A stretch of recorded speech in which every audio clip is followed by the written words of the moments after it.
tell me?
She can play the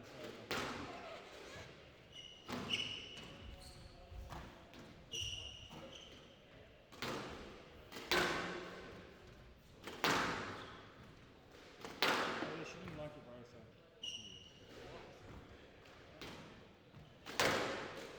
Yeah, she didn't like it. Sorry?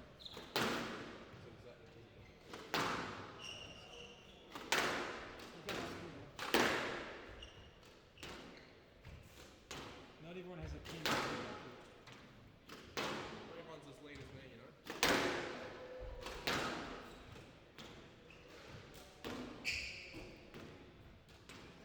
Where is it?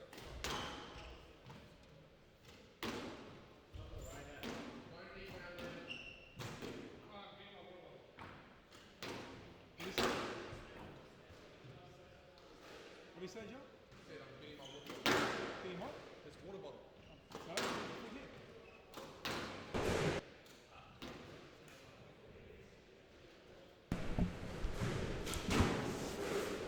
And welcome into the finals day of week 2 of the Unsquashable Premier League here at SquashXL.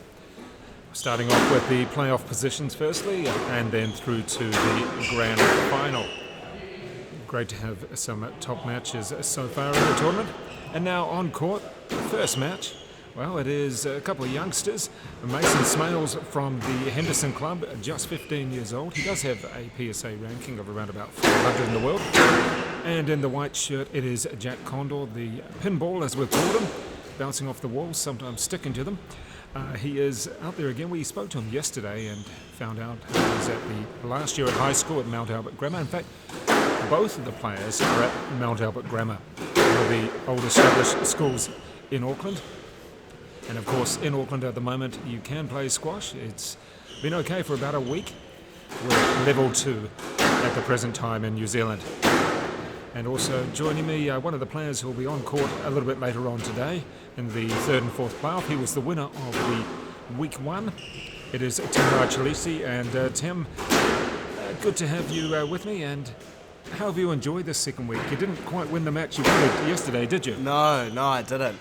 I think it's been interesting. I think all the players are, actually most players are playing slightly better, but some I think are quite sore from last week. So I think you're starting to see the ones that did a bit during quarantine at their house, who are still kicking on, going strong, and then the ones that didn't do much, I think, are quite sore. So it's been quite interesting this week too. Well, it's been a real judgment thing, hasn't it? During the 7 or 8 weeks of quarantine, do you go hard? Or when you come out, do you go hard in the tournament, or you just balance it? It's quite tough in many ways. So, one of those things. But let's just have a little look at this match here. Yeah, I think this will be interesting. I got some more inside info. I think these guys are 2-all in terms of matches. Yeah, so I think it'll be quite a good one. And as we said, 2 youngsters, 2 teens, 15 and 17, and it is the left-handed Mason Smales and right-handed Jack Conder in the white shirt. Should be an entertaining match. This is for 7th and 8th, I guess. And both of these players will show plenty of flair. It may not be the most consistent match that we're going to see, but you'll see plenty of flair. Yeah, you will. I think both these players have that flair. So it should be good. They're both also quite close friends at school, I hear. Yeah, it's good that the squash community, everybody in Auckland and New Zealand knows each other, don't they? Yeah, exactly. Mason getting a lucky one there.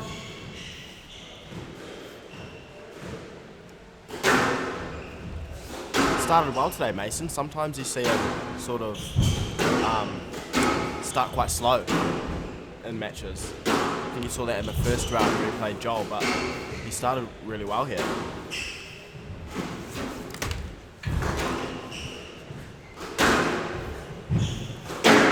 Both of them trying to step up the court.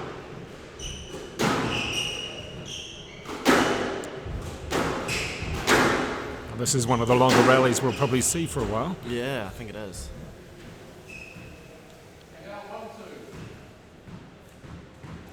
What do you reckon? Do you think there'll be some long rallies in this match, or? Not expecting it. Not from what we've seen from both of these guys. Yeah. They both like to go for winners. Mason has the delay on his left-handed shots, like most left-handers in racket sports. They're able to delay, hold the ball a little bit. Yeah. Yeah, nice. There we go. He loves that slice as well on his backhand. Yeah. Yeah, he should have gone through and played that one, I think. Yeah, so we're going to be seeing the outside-in backhand slice. Yeah. On Mason quite a lot. We'll see more running from Jack Conder than we will from Mason's. I think that's just the two particular styles, isn't it? Yeah, it is. I think it's just both their styles. I noticed when I played Jack in the first round, he's actually got a really nice backhand drop from the front. It's quite deceptive. Looks like he's going to hit it to the back. So I think we'll see a bit of that today. Well, the other thing is that both of these players, for Jack, this is his second week. For Mason, it's his first week. Yeah. We're going to see improvement in them because they've been around the likes of you and also Joel. Yeah, slightly better players. Yeah, and they just have seen the training, having consistent matches. Yeah. Whereas sometimes in their own age groups they may be able to dominate a little, and it gets almost a bit too easy. Bit too easy, yeah. They're the big fish in the small pond. Whereas when they get to this, it's like, oh, better step up. Yeah. That's why I've really liked Jack, because he's really played as hard as he can in every match, hasn't he? I think everybody's liked him. People overseas as well have commented. Taking the fancy, yeah. You've got to enjoy watching him, even if it's not the most stylish. It's enjoyable. Just leaves his heart out there, doesn't he? Shot. Notice Mason stepping up the court a bit more than he has in his previous matches. Wonder if that might be a game plan thing against Jack.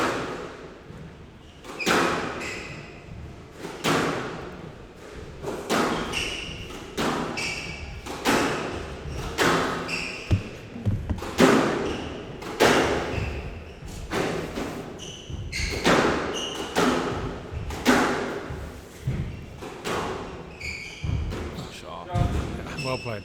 That's that hands. They were just held it at his feet and just pushed it almost. Yeah. He's quite clinical, isn't he, Mason? Doesn't have any tims. Shot. Well, not yet.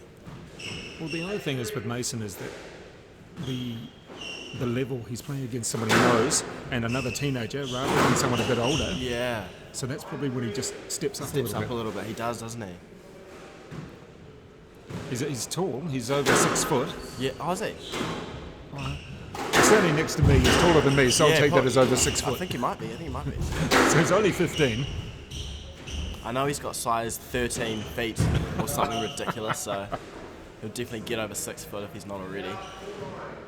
And when you look at someone like Leo Fatialofa at 17, who's definitely over 6 foot. Definitely over 6 foot, yeah. So you've got plenty of size, which would you consider it a good thing in squash to be tall? Oh, that's a hard one.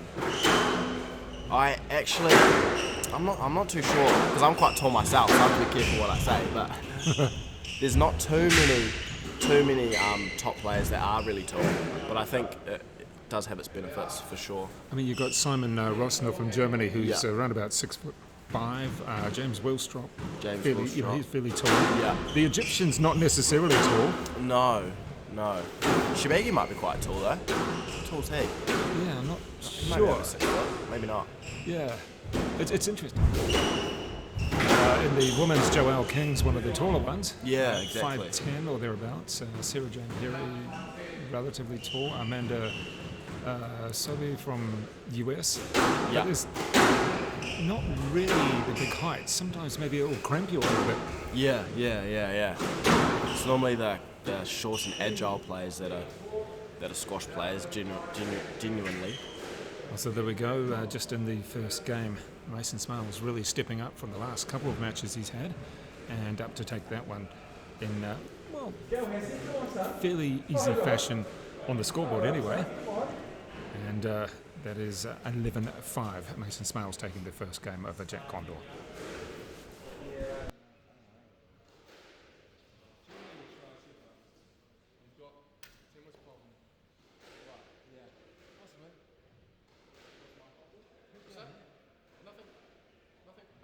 Coming from you, Joel, that is somewhat rich. Yeah, I know. Very, very rich. As a lad who has been known to cook it. I think cooking's a good word, yeah. What has he got in his pocket? The secret sauce, son. Let's hope so.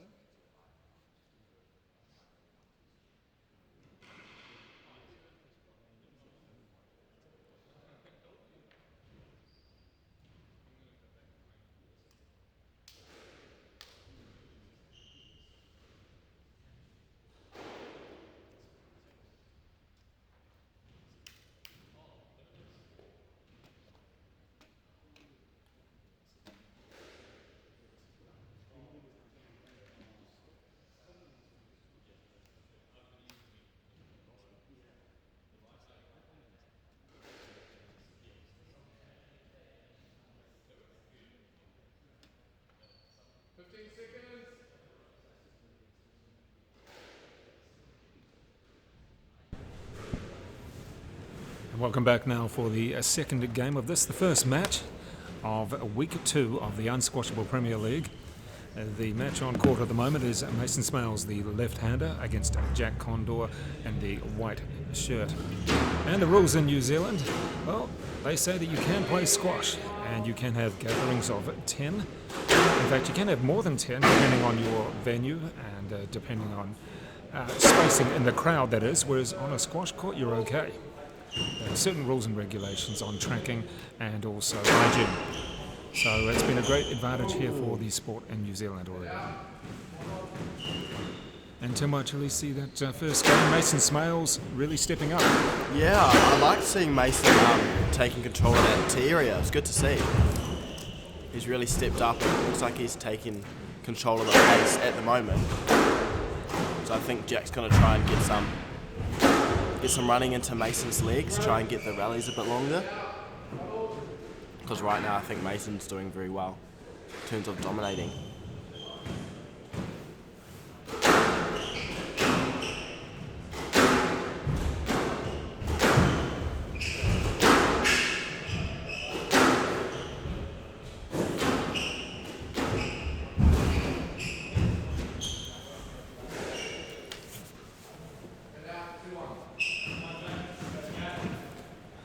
Jack Conder has played a couple of long matches over the last couple of days. What was the one against you in the first round? Was that? That wasn't 4. Yeah, that was 4. Tight 4 though. Yeah. And then he was up 2-love last night, wasn't he? Against Michael Shelton-Agar, lost there. Just energy seemed to just step away. He said afterwards, he just lost the energy. Yeah. And a good comeback by Shelton-Agar. Yeah. Very impressive.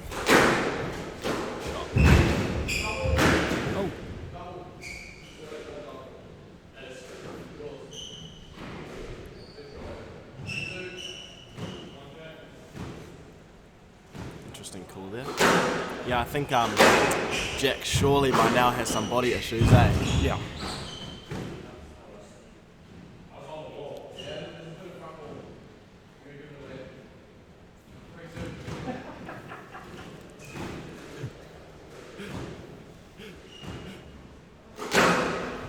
And great to have some of our fans, some of our viewers from Australia joining us, and from around the world as well. And we have found out that in some parts of Australia, Western Australia, Northern Territory, you're allowed to play squash, whereas in Queensland and New South Wales, it won't be until June 13. Nice touch. Mason, yeah, you're good with your hands, but you're not that good. No. Smart shot there by Conder in the white. I've seen him do that a few times now, that middle shot.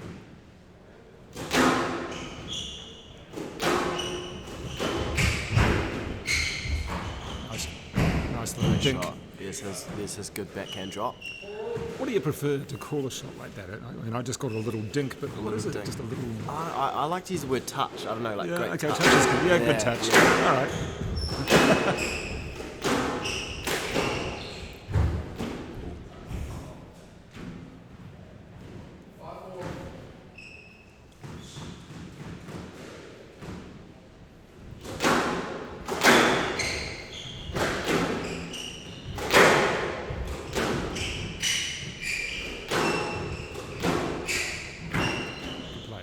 I don't think we've seen more than 3 shots in a row down the backhand side, or I mean, we do have a left and right hander here, but it's varied, very varied the shots. Yeah, quite rare.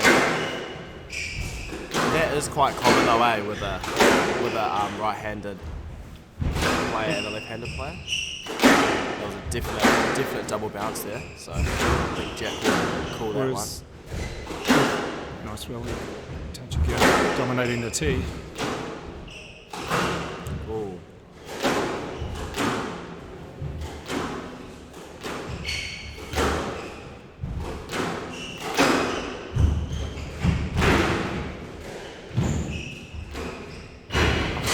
Good turning, Jack. Very good turn and well played. Just thinking about the match that you played against Elijah yesterday, where you did have a number of shots down the backhand side, because Elijah Thomas really loves that backhand play. Yeah. You could almost rely on 10 shots down that backhand side. Yeah, you could. You could. I think because I quite like my backhand as well, so we sort of went back and forth on that side a lot. Seems to be quite a regular thing for a lot of the top players to do that. You see that with the PSA. Yeah. Backhand until someone gets tentative or someone switches. Yeah. Ooh. Nice.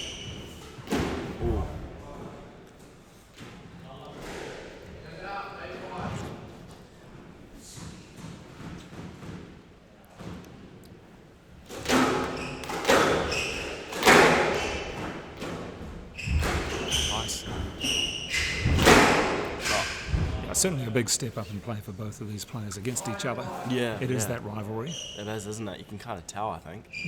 Yeah. Both really fired up, aren't they?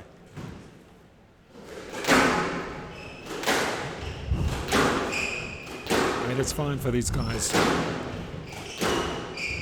play against older people. But every now and then, it's just the step up when you play against your mate. Yeah. Everyone has their one rival, don't they? Their one squash rival.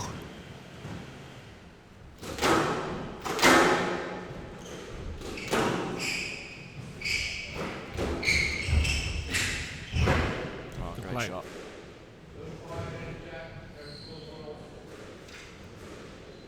And there we go, finishing that one on a nice shot in the corner up front, and Jack Conder evens it up at 1 game apiece against Mason Smales from Henderson Club and Jack from the Titirangi Club in West Auckland.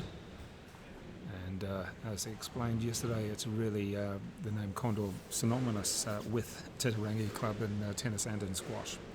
So coming back with the third game in just a moment.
So now these two players in for the third game. We have Mason Smales, who is the left-hander, and the right-hander Jack Conder. 1 game apiece.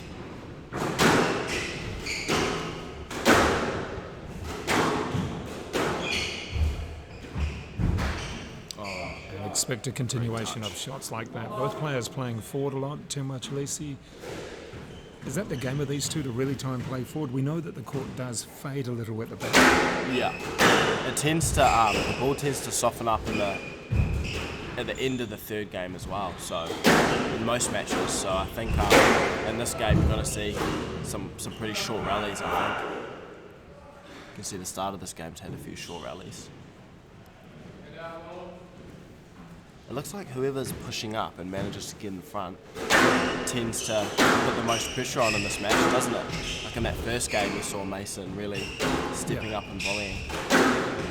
And then it sort of switched in the second game. Oh, shot.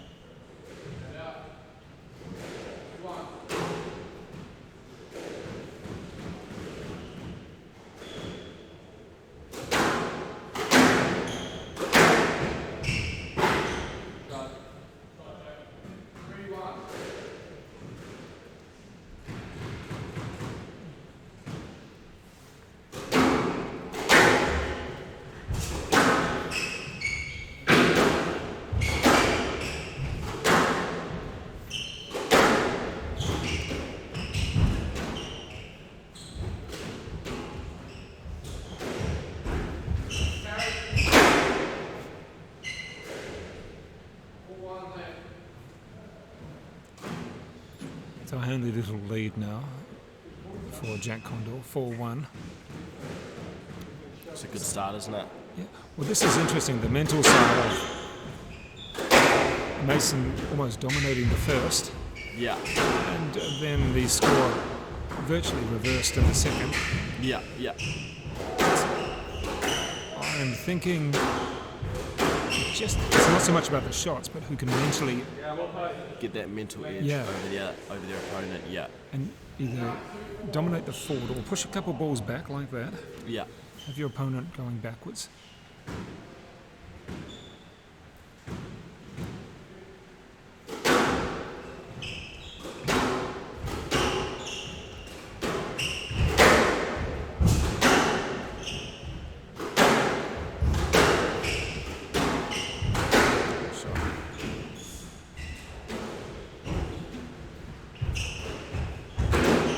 Great touch there from Yeah, Jack in the very front corners. One thing we haven't really seen too much in this match is any use of the lob. No. I don't think we've seen it, and even on the serve as well. You know, I saw a couple that you used yesterday where you are more of a lob serve. Yeah. So oh, there you go. Just as I said it, that was a high one. Yeah, it just switches up the pace a little bit, doesn't it? Yeah, just to keep your opponent Guessing, really. Yeah, because you want a serve either going at their body or a bit further away, and they're not going to be quite focused on where it's going to go, or they're thinking, where is this one going to go? Yeah. It also gets lost in the lights on this court too. Right. So doing a random one every now and again sort of catches them out too, and you get that sort of bad return of serve.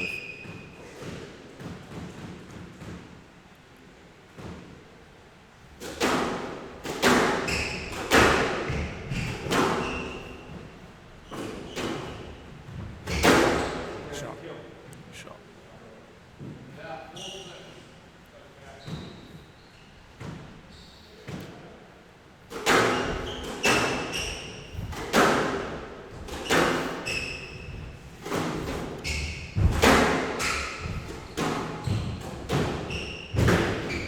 Good reach.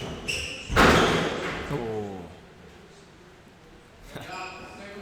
Ball hitting Mason and Jack still asking for a let. Yeah, Jack, I think you got it sorted. Yeah.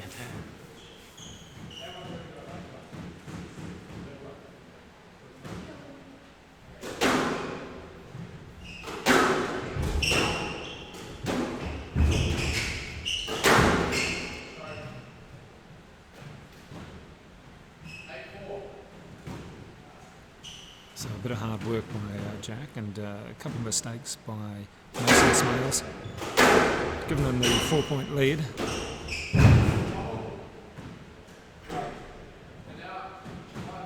I'll make that a 3-point lead now. Again, the racket skills of Mason Smales has really helped him out. Yeah.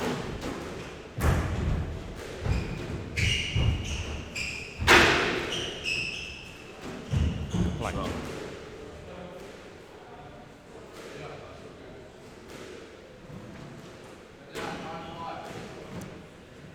so if anybody watching would like to give us any comments on this particular match, on the two players, and remembering that they are 15 and 17, and perhaps what they might want to do in the future with their games, feel free to let us know. Got great racket skills, doesn't he, Mason? Almost too much. I mean, you see different sports people, different sports who have.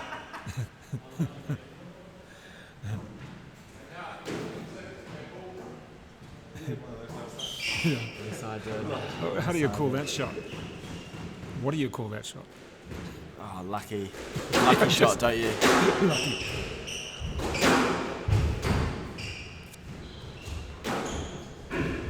Oh.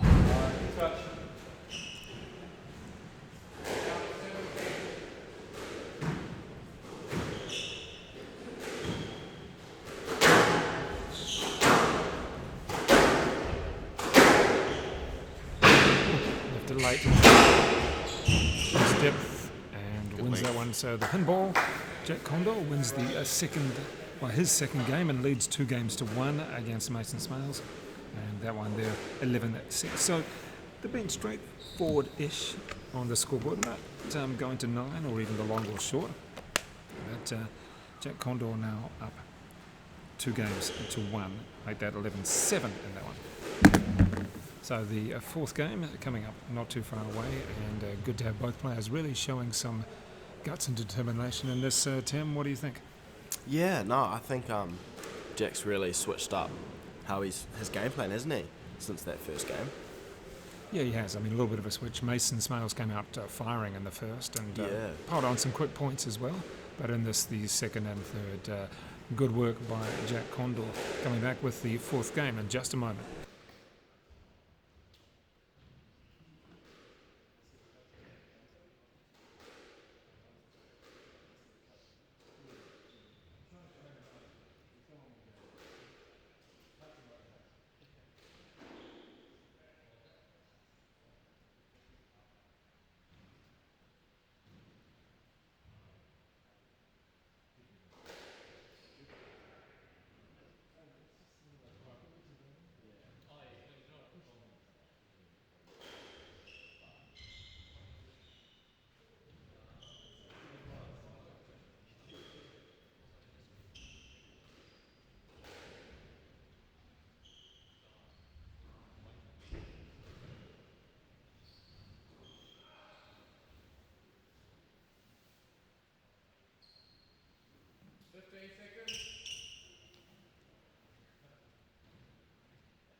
I think the start here is quite important for Jack.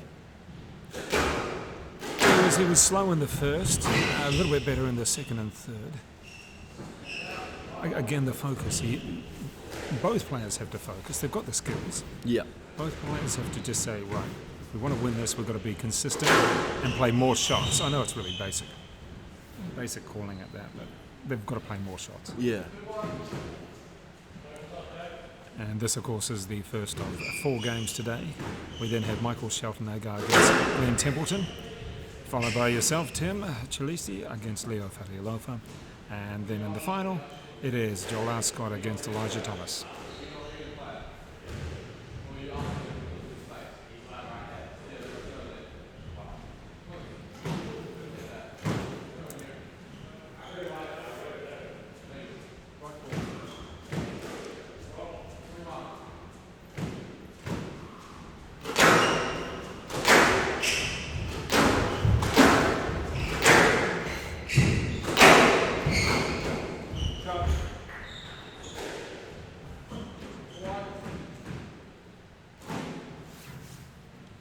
Looks like Mason's had that good start, hasn't he? I think that was really crucial for him to snag this game. Mason Smales doesn't seem to show much emotion on his face. No, he doesn't, does he? For a young guy who can be up and down a little bit. Yeah. Sort of never really bothered, is he? No. I guess it's a great attitude that Yeah. doesn't appear to be bothered.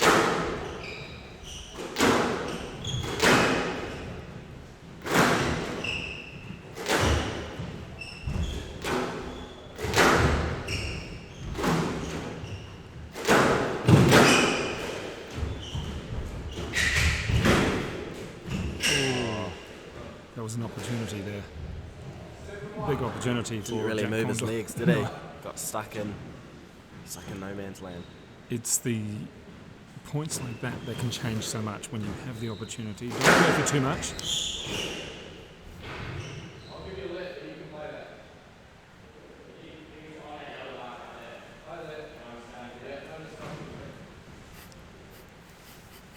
There you go, let call on that. Yeah, You're yeah. smiling. It's just funny because of the last call. Oh, the head's dropped. Jack. Naughty. Okay.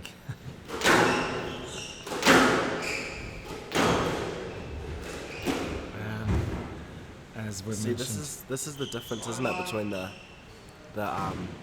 players that are just slightly above yep. these two. You really don't want to give those easy points away like that.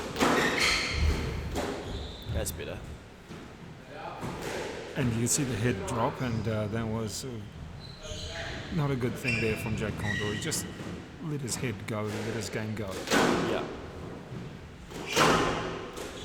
But this is what happens when you do have two players who know each other well and where there is that competitiveness. Yeah, yeah. Particularly at a young age.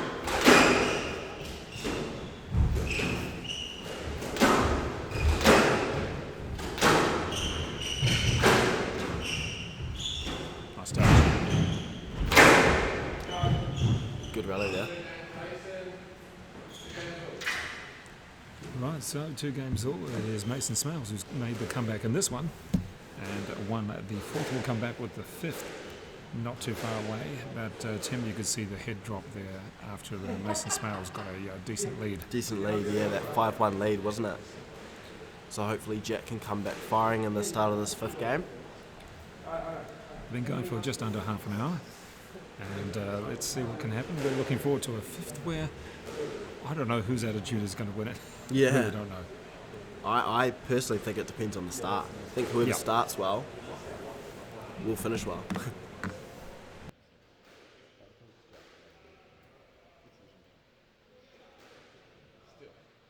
target, son. That is the answer.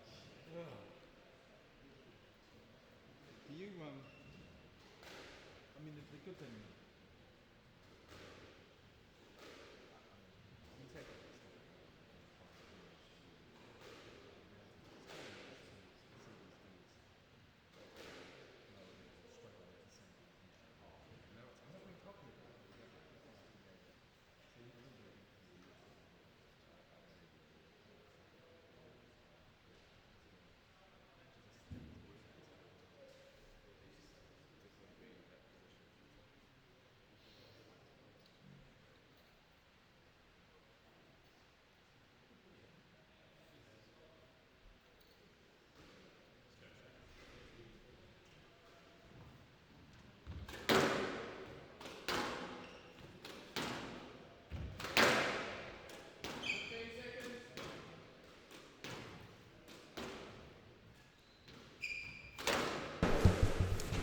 And one of the great advantages of squash, it's indoors, particularly in winter, because outdoors in Auckland, the drought for the city has potentially been broken.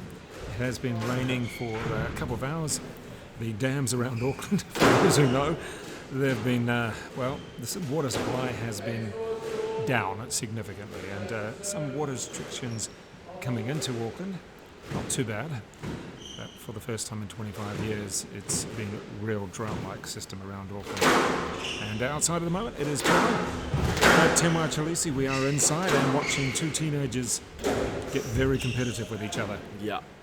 The classic rivalry here between Mason Smales and Jack Conder. And just remember, anybody who's watching these guys, 15 for the left-hander Mason Smales and 17 for Jack Conder.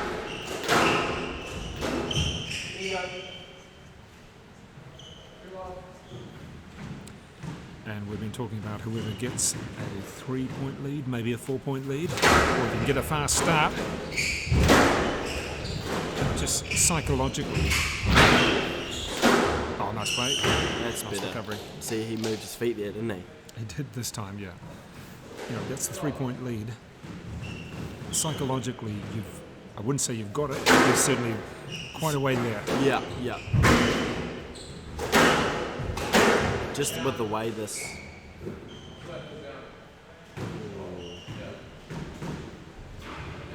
I thought that ball was up. What did you think?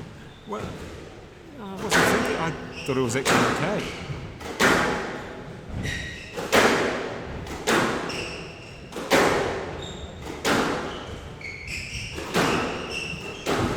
Maybe I need to get back on the court again myself and get my eyes back in. Maybe I need an eye check. I've seen a few errors creep in from Mason here. Yeah, that's a nice little lead. It's only a couple of points. This is a good start we were talking about, isn't it? From Jack.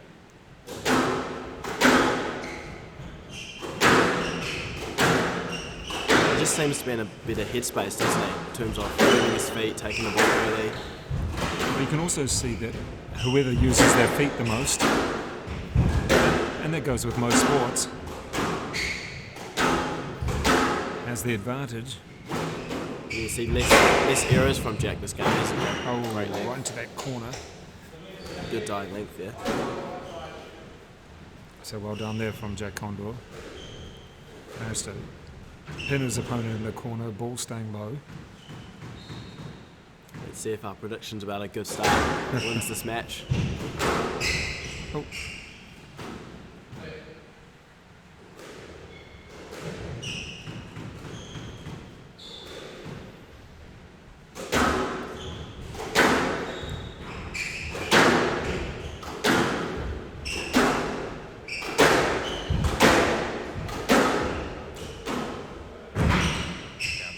Nice shot.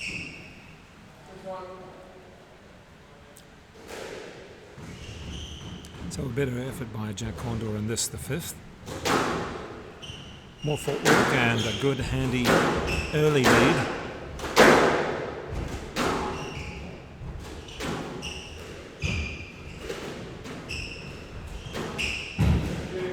Shot.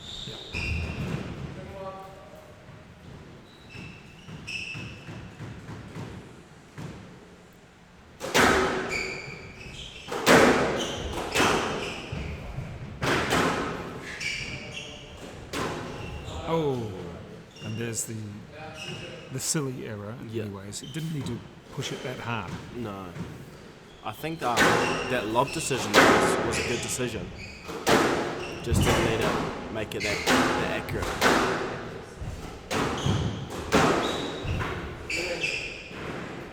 That was better. Yeah. Earlier on he was trying to whack that too hard, trying to put too much on it, but there just needed to take the placing pace it. off. Had the angle.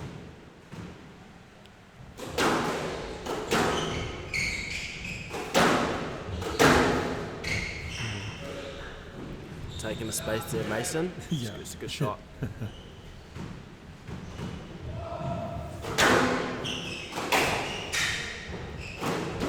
Nice. Good lift there. That's a great game. Well See, played. that was a great lift there from Jack, wasn't it? Really got himself out of pressure. And he actually turned that defensive shot into an attacking shot, didn't he? Yeah, that's the both of these players do have the ability to do that. Yeah. Maybe not the consistency.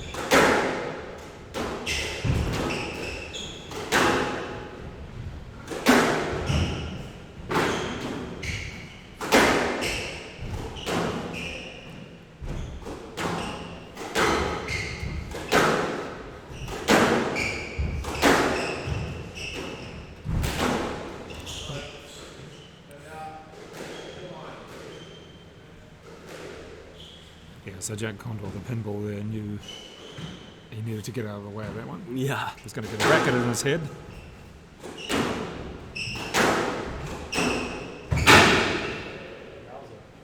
And ball staying low. And now the advantage to Jack Conder looking for the victory here. And you mentioned that they were two apiece going into it. Yeah.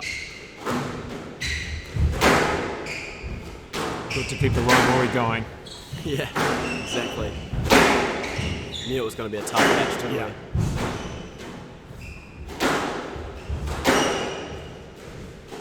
It's a good rally here. Good call. I think the thing was there you could you could see Mason Smales trying to get forward, trying to Trying to Yeah. get out of the way. I think he adjusted enough there.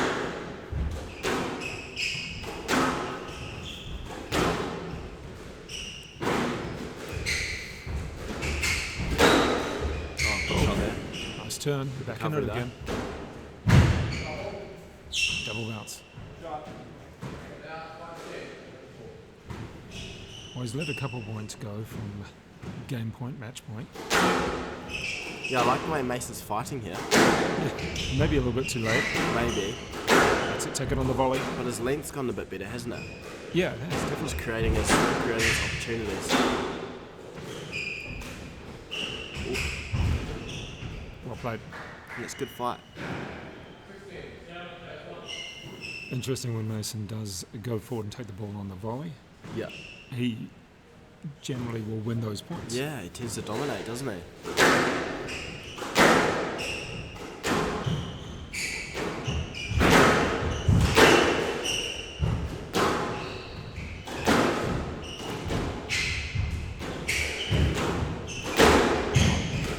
Good running.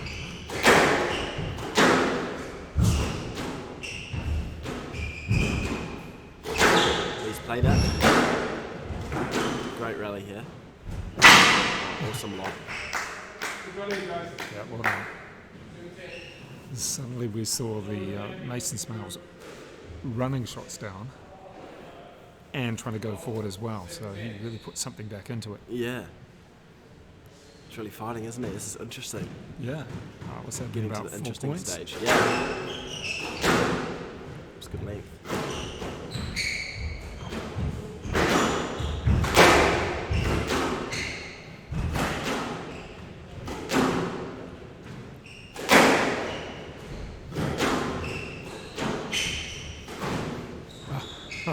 Shots.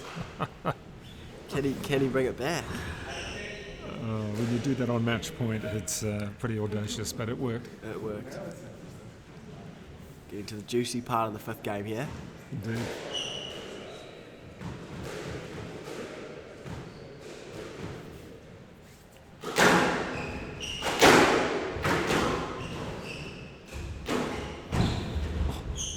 It's a good improvisation there. That's it.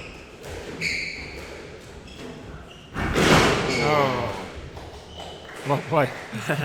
Going to shake hands there. Got to shake hands. You still got to do a little bit of distancing as such, but eventually it is a win in 5 and at 40 minutes.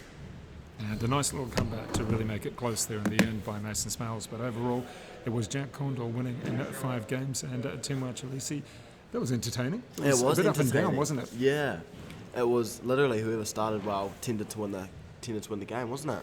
Yeah, it was fun to watch, particularly that last game, because there was a little bit more on it. And Yeah.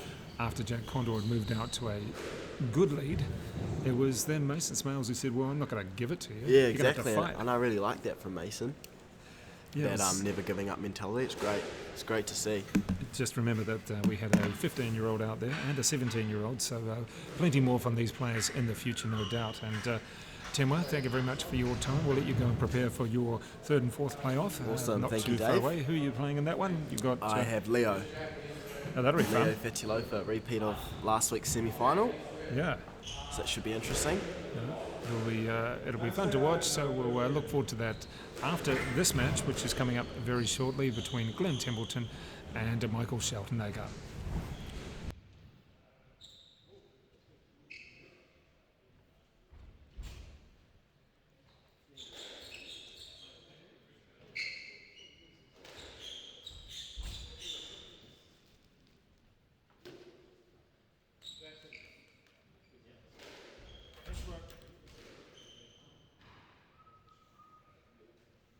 Boss baby wants a ball, son. I'll get it, eh?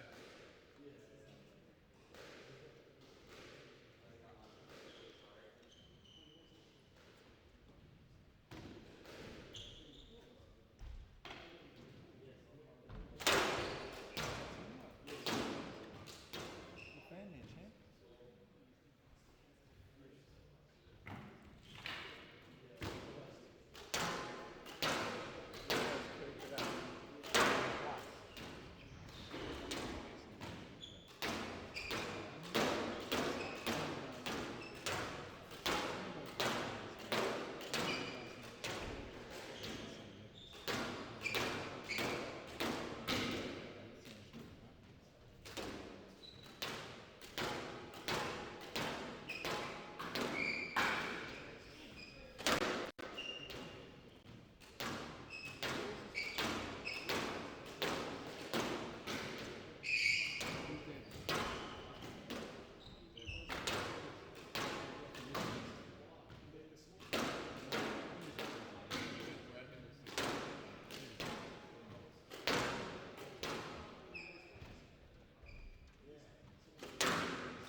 told Tim I was going to play. I think it When we were was 2 2 on that it. time, apart from the first time we played at Cousins. I was like, I'm not getting through. Because you won the third quite easily. And Tim was like, oh. I heard you say. And then I said no. Mason's getting up. I heard you say that. Should have fired you up, mate. Should have given you motivation. Unsquashable Premier League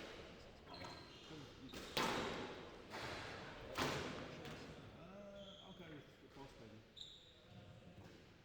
4 or 5, actually. I think it's about winning Michael Pfizer. Yeah. He did it again against United. He did it against you. He's obviously a bit nervous. We'll see.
But that's the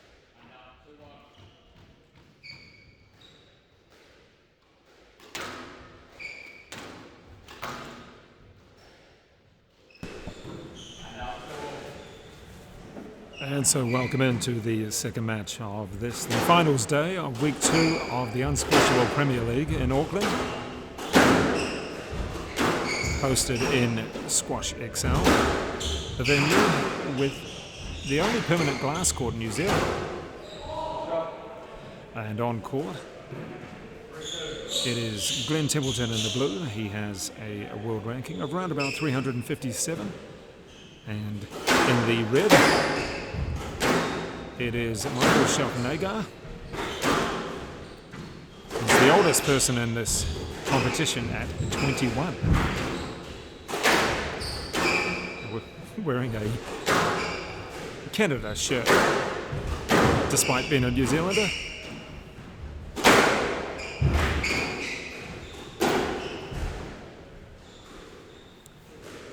And in the first match, it was Jack Conder winning in 5 games over Mason Smales.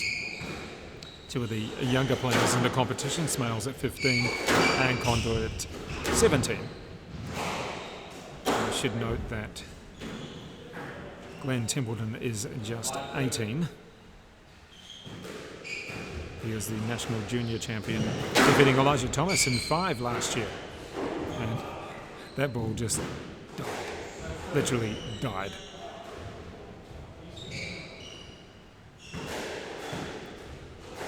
This is 8 of the better domestic players around New Zealand. 6 of them have had PSA rankings, or do have PSA rankings at the present time, with Joel Arscott the highest ranked player at 235.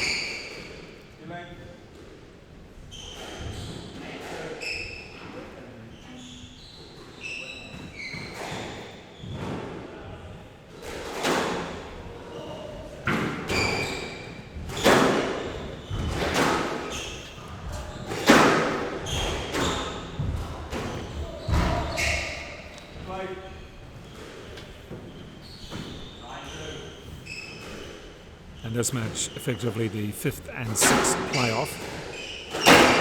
Nice shot turning. And well played. And you see that Shelton-Agar just gets on with the game. There's no mucking around.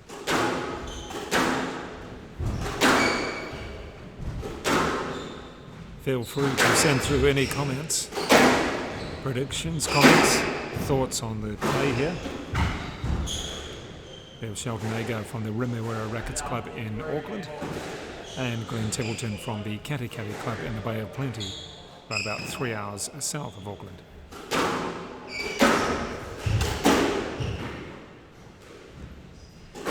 This match so far is been fairly loose in play, and there we go. If you can push the ball into those corners, it's a likelihood you're going to win them. So game 1 to Glenn Templeton over Shelton-Agar, and you saw a 2 or 3 points into both the backhand and the forehand corner where the ball effectively died. It's not overly cold at the moment, although it is 4 p.m. in New Zealand time and it's hitting winter, raining outside, but not necessarily as cold as it can get. I'll be back with the second game very shortly, but the first game won by Glenn Templeton 11-4.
Into the second game, Glenn Templeton on the blue, Shelton-Agar in the red, who is no longer Canada. We did have a Canada shirt on before, now he's still in red, but it's no longer Canada as such.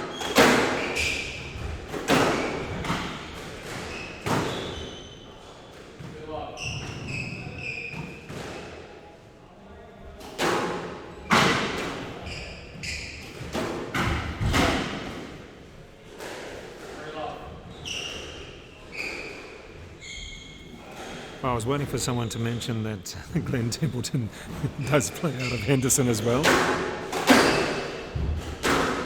There's a lot of people claiming a lot of different players.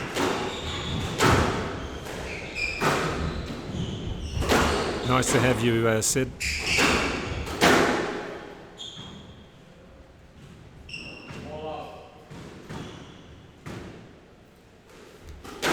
Great to have people coming in from the UK and Australia continuing. We've had all sorts of countries over the last week or two: Luxembourg, Canada, South Africa, Australia, UK. A couple of others I seem to recall as well.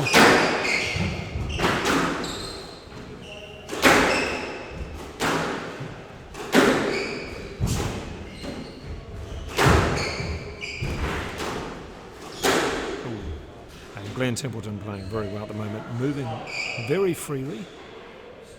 Whereas Shelton-Agar looking a little bit tight at the moment, although that's what he looked like yesterday when he let 2 games slip against Jack Conder, but came back in 5.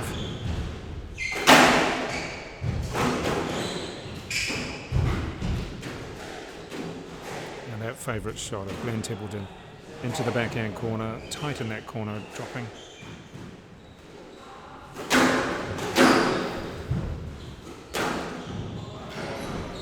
And don't forget, we do have the 3rd and 4th playoff, which is Chileshe against Leo Fatialofa. That should be an entertaining match. And the final against, well, it is Joel Arscott against Elijah Thomas. That should be very good. Their world rankings very similar.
Nice little comeback here by Shelton-Agar.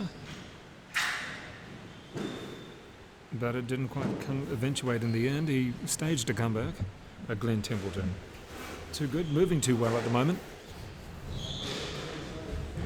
Moving very well, in fact. For someone who doesn't always look as though he's got the freedom of movement around, he can move it very well. It's just that he's a big guy and covers the court very well. Back with the second, make that the third game very shortly.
And now let's see what the improvement's like for Shelton-Agar. He was down by 2 games to love against Jack Conder yesterday and came back and won in 5. Doesn't quite seem the same today.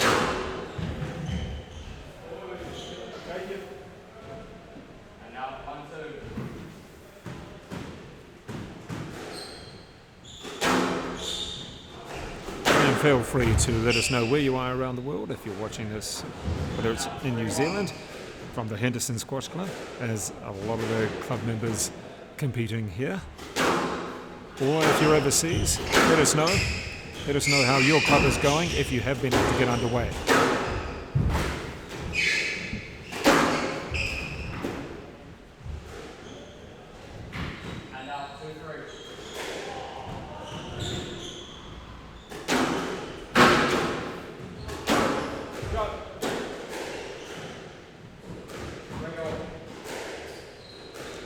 Well, it's a bit of start there for Shelton-Agar. Cutting down a couple of errors.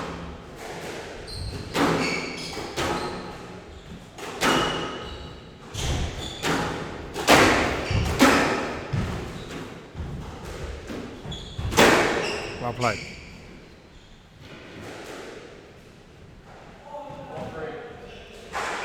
And now moving in with the 1-point advantage. See how the movement is for Templeton. It was good in the first game.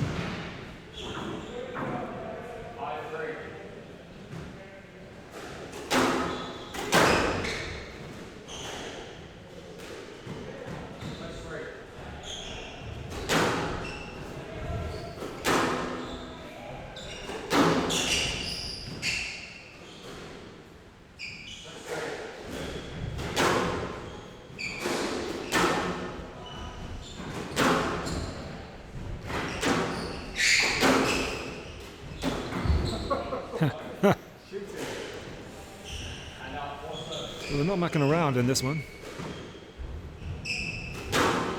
Well, Katie Templeton. Glenn has been claimed by Henderson as well. So on the comments here. And Caddy.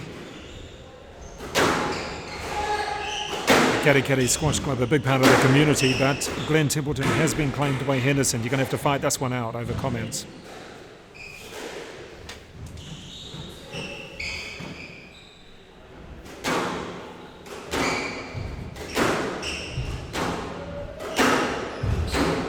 Better play by Glenn Templeton now. Consistent down the backhand side.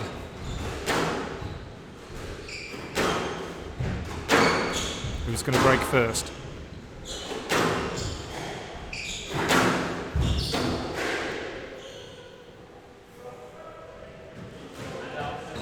And Templeton still looking strong. Might be down a couple of points.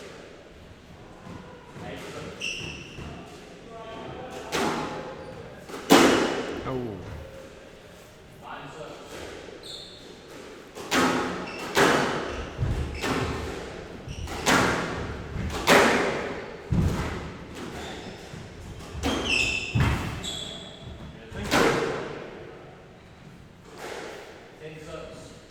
This is the thing with Shelton-Agar. He looks down and out a lot of the time, and that's what happened yesterday. And he came back and won in 5.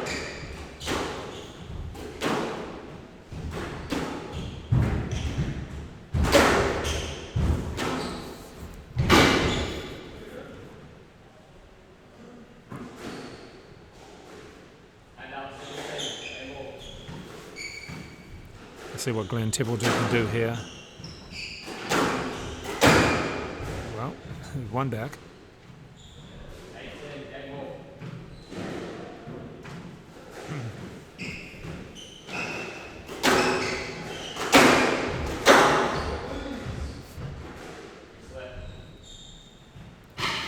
Any thoughts on that?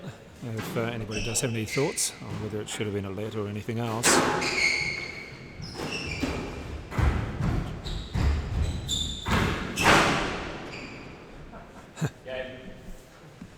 And the game goes to Shelton-Agar. Tight in the end with a little bit of a comeback from Glenn Templeton. However, Shelton-Agar wins one back. And I'm sure Templeton will be very aware of what Shelton-Agar did yesterday. Down 2 sets love to come back and win in 5.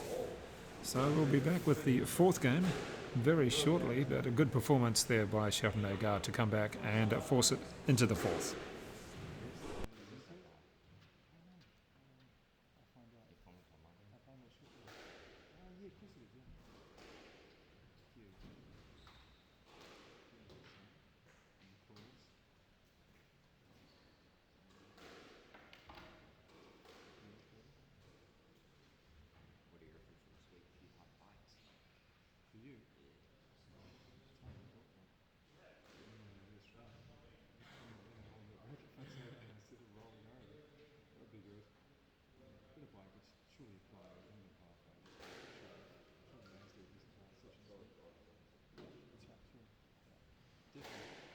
Defo, son. How long is the next like 35? Yeah, 35, 40, which is not, I mean, to be honest, on that court, it's pretty normal for a junior class, you know? Yeah, that's right, when you chuck it like that.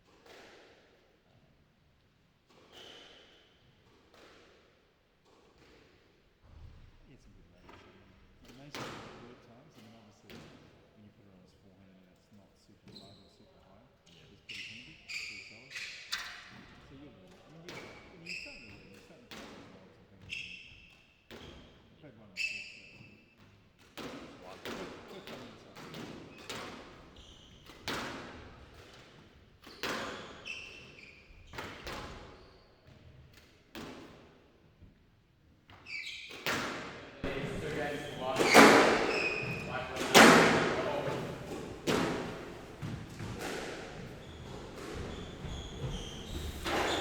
And as we get ready for the 4th game between Michael Shelton-Agar and Glenn Templeton, here's Templeton in the blue leading by 2 games to 1 and taking out the first point on an error from Shelton-Agar.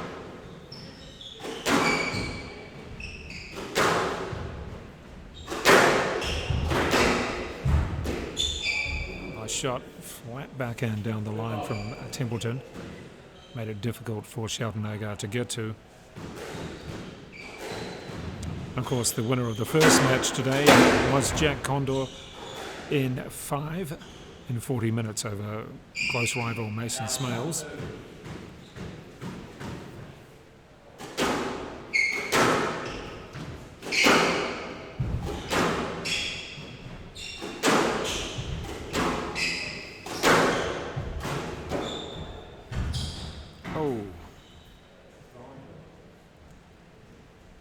And that's the thing with the ball dying a little bit with the conditions, is that you perhaps have to take smaller steps, more smaller steps rather than the larger steps.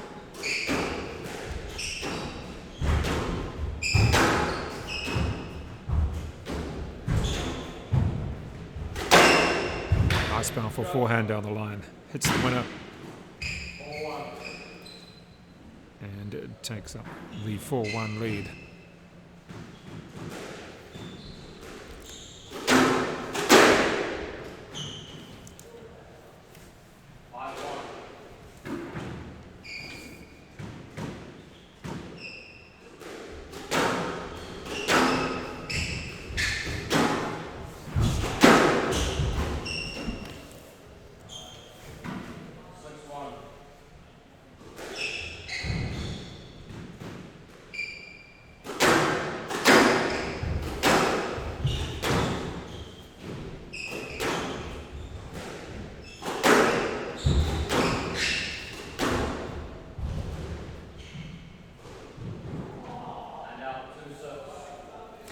Much better use of the backhand wall by both players in this particular contest, certainly compared to the first game.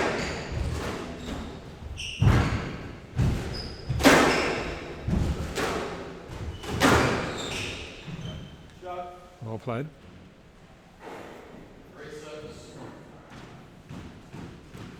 Just bringing the lead back a little bit, Shelton-Agar.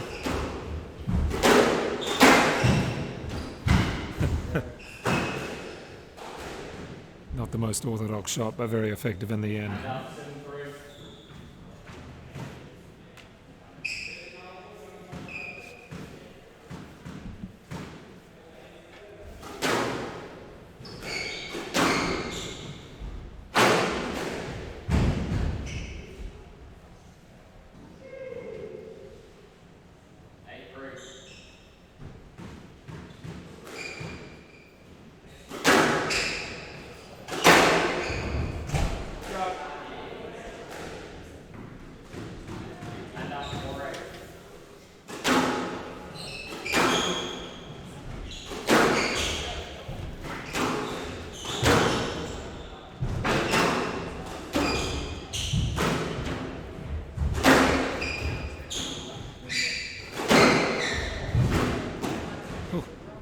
Nice play by Shelton-Agar, moving his opponent around the court. Templeton having to change direction, turn around a couple of times in that point.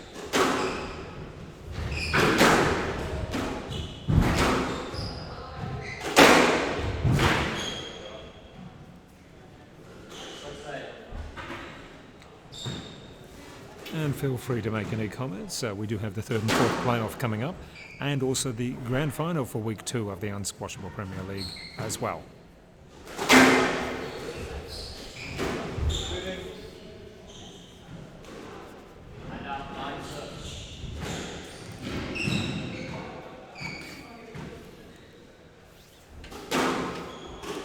And thank you very much to the players so far. We've had Joel Arscott on the scoring, on the refereeing, and for this match it has been 17-year-old Jack Conder as well.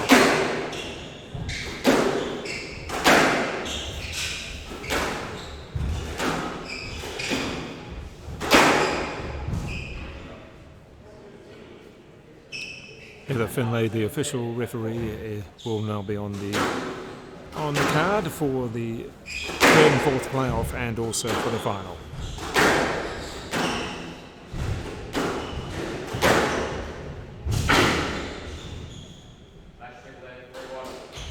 There it is, Glenn Templeton taking that in at 4. So successful there for Glenn Templeton, the 18-year-old, with a PSA ranking of 357, beating Michael Shelton-Agar in 4 games in 23 minutes. That is the 5th and 6th playoff, so Glenn Templeton finishing in 5th place.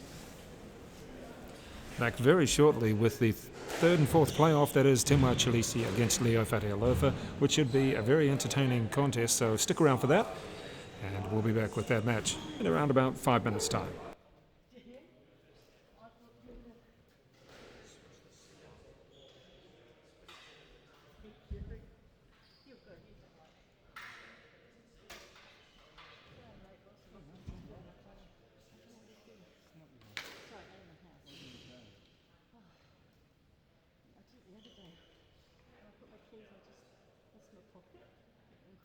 put it here and I'm out the door. I think Simon Steve's it.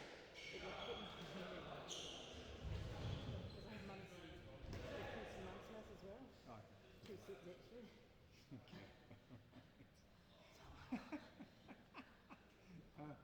You love having drama before these matches, don't you? No, really. Car drama, locking us out of the house. Oh, put me out the Breakdance, car. It was breakdance awful. on the That was motorway. awful. I was just like, oh, What the hell? that's like, Never boring. oh, my house is never boring. For sure. I left it done I wanted Saturday. Good on you. Except it's work tomorrow. Yes, very good. Awful weird to say. Want to pay the bills or at least?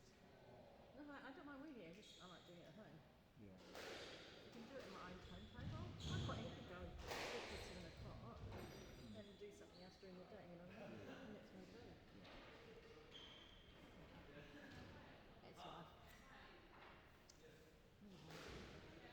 And I just read something in Annual Review, which is really cool, that if you're working from home, you get up to like $20 easy a week. Yeah, yeah. That's I right. didn't know that. No, but you got to claim. Are you self-employed or a No, contractor? no, neither. Oh, okay. So you need This to is get a it new- from your employer. Yeah, they pay it and then they can claim it back. I'm sure they will. All that's changed is that They will. they've made it.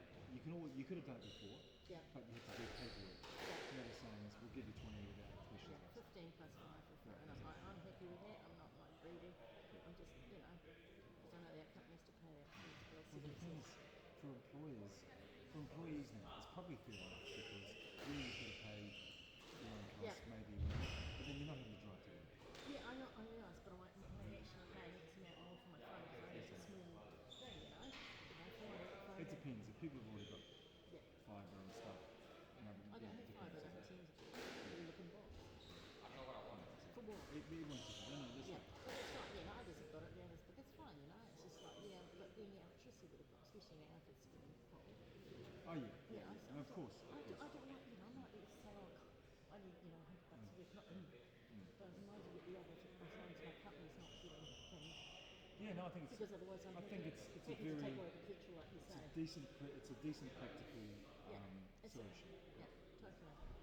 And I'm happy, as you said, I don't have petrol, just that much, but it's The problem is the that hassle in the morning it's drive. been reported incorrectly. So in the Herald they said get $20 off your tax a week. You know what I mean? It's not. No, It's not that at all. the You know? companies don't get that. Yeah, But well, they get, the companies don't get it. You don't get it. No one gets $20 off their tax. I get what you tax-free. get, I get a what you get is tax-free $20 tax free, which is different. yeah, I get it, but I don't know what the company is. It's Yeah, up and to the them. company has to. They can claim. They can pay it to you Yeah. as tax deductible to them without having to get paid back. Yeah, but then they're out there. Because I read the Herald But said then that. it costs them. There's actually on the website, but then it costs them. They can take it off their tax, but they're not going to get the $20 back, are they? No, they're still paying $20. Yeah. But no, they pay 20. Yeah. Well, But their tax. 2/3. Yeah. It costs them 2/3. So, well, yeah, third is tax. So it costs them 2/3. They may or may not pay GST on it. They probably could. Yeah, because They probably will. So it I costs don't them want about half. I don't want to Costs them about half. pay more because they want, you know what I mean? But Yeah. I just, Hello. Hey, John, come How are you? on. Good. Not even 10 minutes away. Yeah, exactly. It's all good. Because like, I know my phone bill was like another $30 for last year. Because my boss gets the phone and it's like, and I miss his call, so I ring him back. He's an hour on the phone every time because he likes to talk. You should text him and say, you can call me now, and then he'll Yeah, ring you on his I phone. will. That's what you're going to do. Yeah, Oh, absolutely. look, I've gone to the kidding? toilet. I will. It's his choice, yeah. It's no, well, he's a contractor. But he's the Oh, son. okay. But he's the son. All right. But can I? These lads not ready. Get these lads on court, Jack. Yeah, they got no excuse. There's no excuses. What is he doing? Powdering his nose. Yeah, I know. Let's go, Tune. Ready, mate. Move it. Fire up. Otherwise, I'll take your place.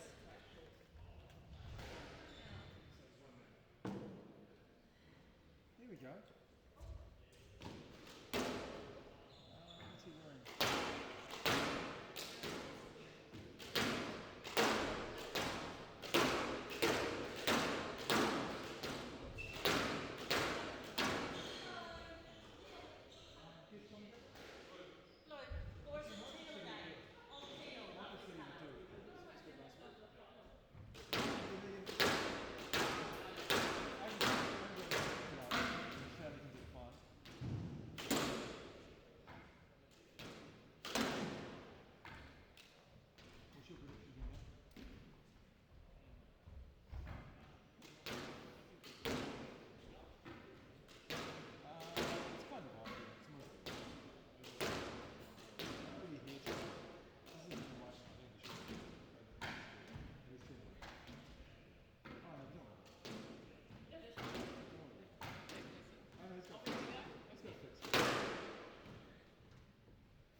Chileshe.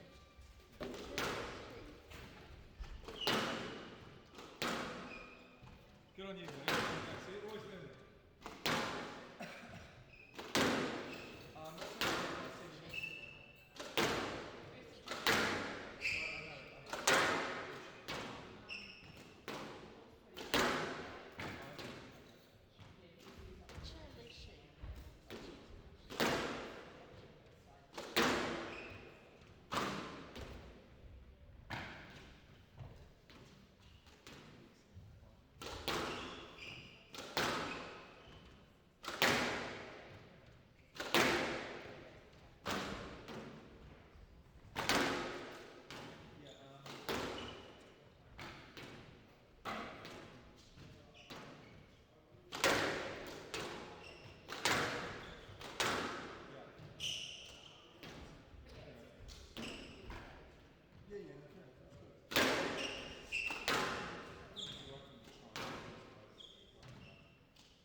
Otherwise, our guys would just go insane. Ooh, fancy light blue.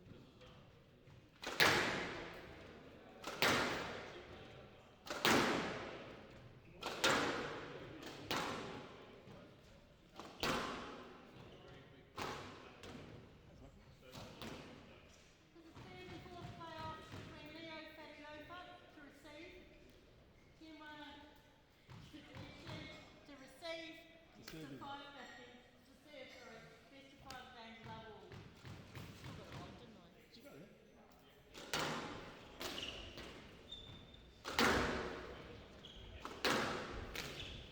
And out one love.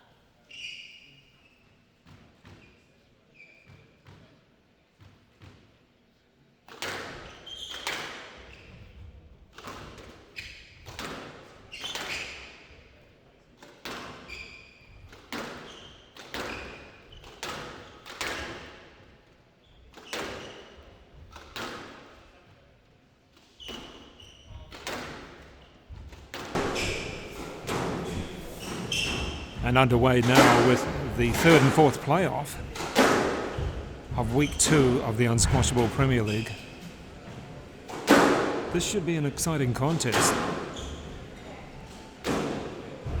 Slightly different styles with the shot making and the shooting as such of Leo Fatialofa in the light blue against Chileshe in the red. Chileshe winning the first competition last week, and Leo Fatialofa able to do just about anything with shots when he wants. Very athletic around the court as well.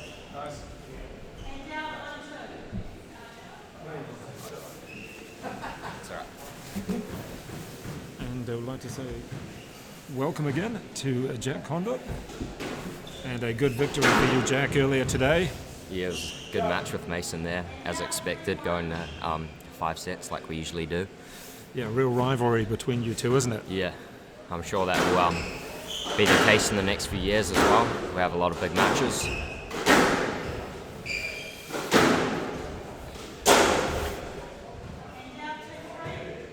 Well, these guys off to a fast start already. Yeah. In fact, that's what you'd expect. Anything with Leo Fatialofa. Anything with Leo, you could say would be quick. It's a good hold though. Yeah. Great shot. Certainly noticed today, like the last couple of days, in the corners the ball's going to fade. It seems to be fading a lot now as we get into the matches. During Mason and I's match, it seemed to be skidding a little bit as well, off the walls.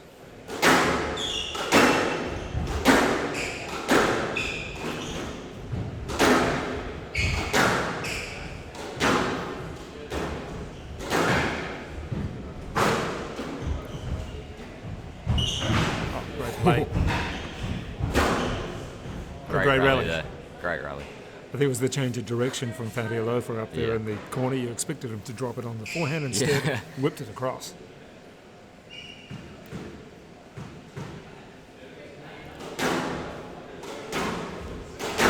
Yeah, sure. Doesn't mind going for them, that's for sure. It's just that unpredictability about him.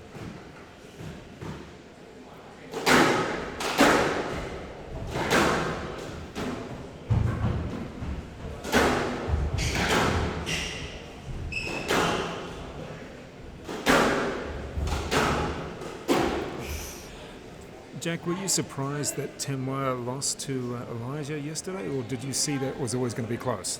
I didn't think it would be close. Elijah did fire up and he played really well actually.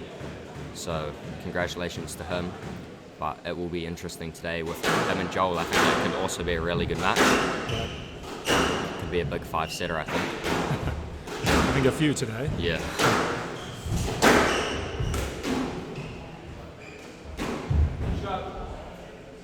But yeah, I definitely think Elijah played really, really good yesterday. It's good to see a bit of fire. Yeah, he definitely fired up, and you could tell right from the start he was there to win that match.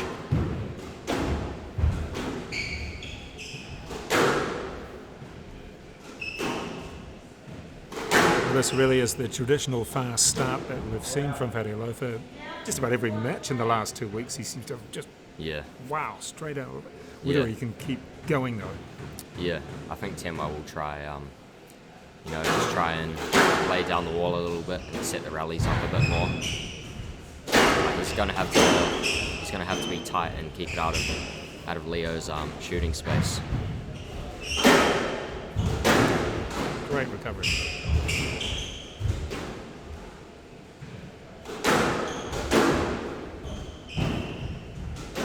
Yeah, good shot.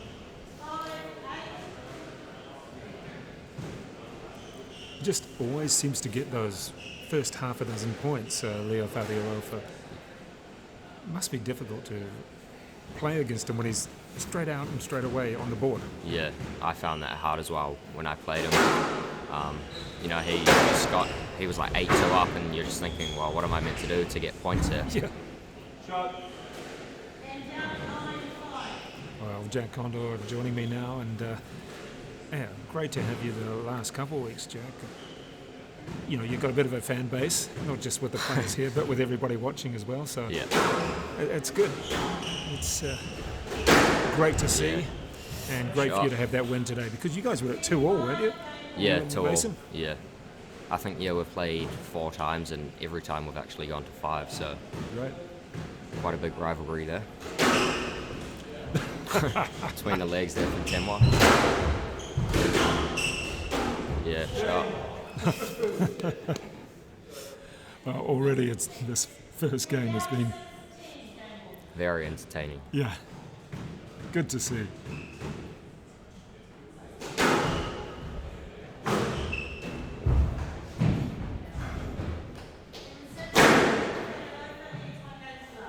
All right, well, it was quick fire, 5 minutes, just over 5 minutes for Leo Fatialofa to take the first game, and I know that Charles Roberts, well, your cousin, I think it is Leo, and there you go. You've got that one. Good support there from Australia, if I can remember rightly as well. So let us know if you're supporting someone. I've had Katie Templeton supporting Yep. Glenn. She would have been supporting Glenn. Yep, and well, all the caddy as well. So there was a discussion about whether Glenn Templeton played for Caddy Squash Club or Henderson Squash Club. They were claiming Yeah. him as well. He does spend a lot of his time in Auckland, so I guess you could say he plays out of Henderson as well.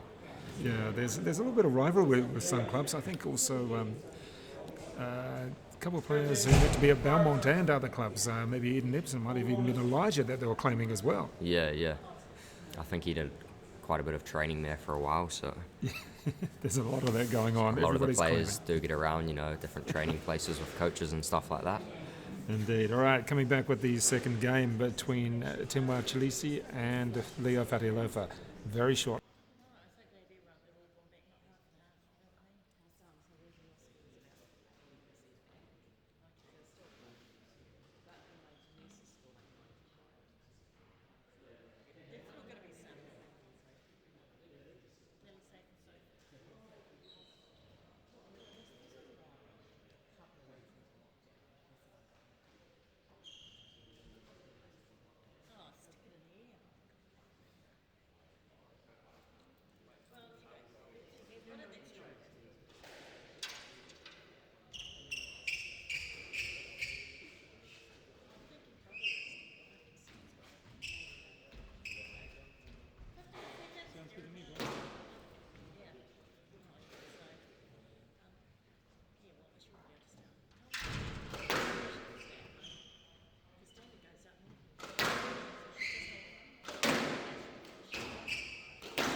Fatialofa leads 1 game to love. Double.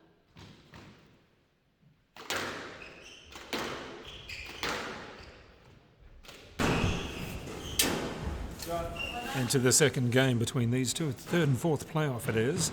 Timwa Chileshe, the winner from last week, but in the third and fourth playoff this time, up against Leo Fatialofa.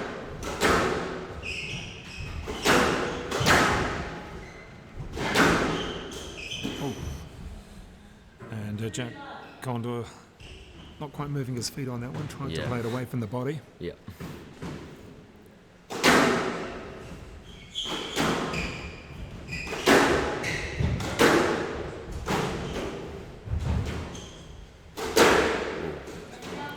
for the big one there. We saw yesterday, in fact, the last couple of days with Chileshe, uses the offensive lob a little bit to try and play himself back there, doesn't he? I think that is a great shot to play, and something I'm working on myself. You know, just when you're up the front, just try and lift it more. It gives you that time to reset into the point, maybe. And also, if your opponent's moving forward, you then push them back again. Yeah.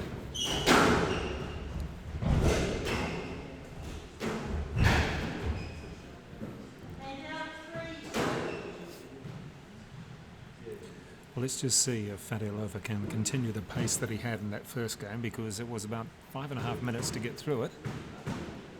And he really just came out roaring to a big lead.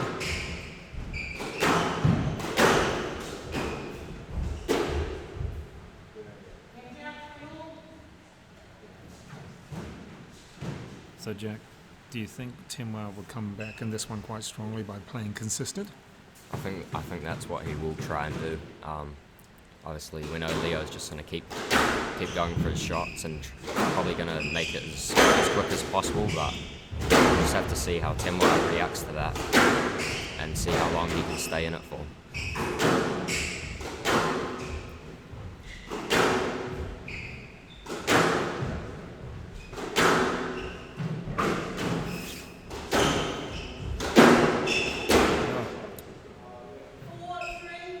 He was going very well in that rally, Leo, playing it down the backhand, but you know, once he gets to 3, he's going to wick it across court. I think we'll notice that it's either mainly Leo hitting the winners or Leo hitting the errors.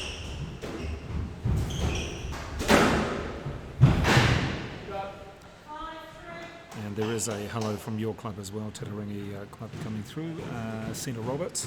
Oh. So say hello there, Jack. And good that people supporting you. Yep.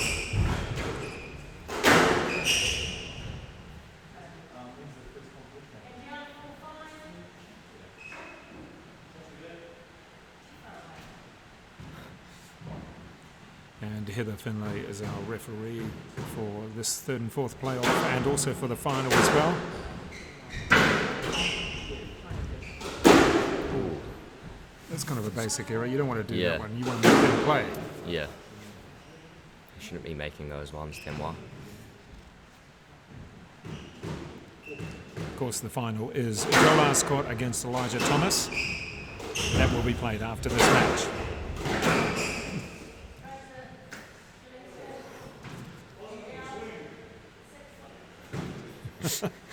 What are your thoughts on that, Jack? I think that was a stroke. You know, he didn't clear the ball, so no room for Timwa to swing the racket there.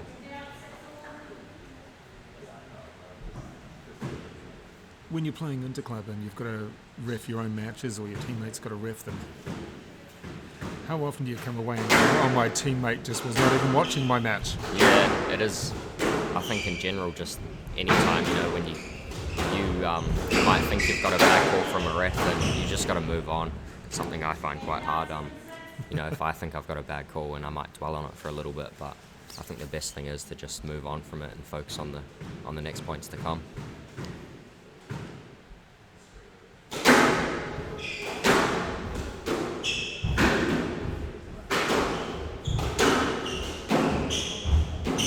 Nice. Oh! Shots. Holding it nicely on the forehand there, Timwa Chileshe, and able to change direction on the play. And yes, it is raining in Auckland. Maybe you're hearing that on the tin roof. Yeah.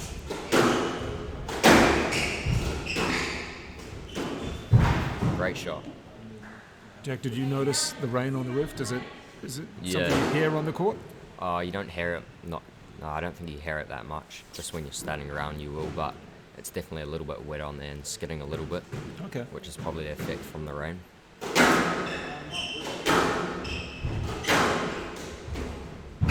Nice recovery. Oh, good play.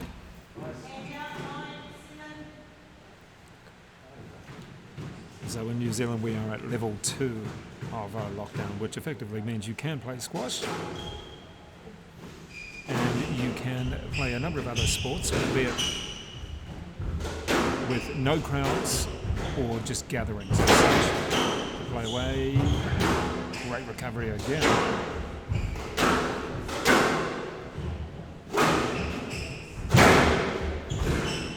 A lot of scrambling there by Leo Fatialofa. He was always Yeah. on the back foot, wasn't he? Yeah.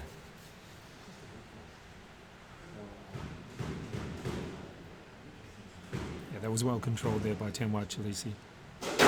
Moving his opponent around a lot.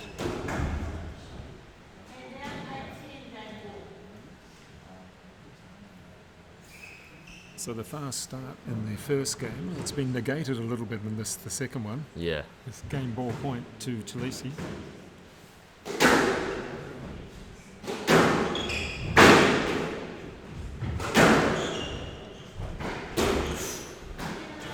Wow. Okay, that's the turnaround, but perhaps we were expecting, right? Yeah.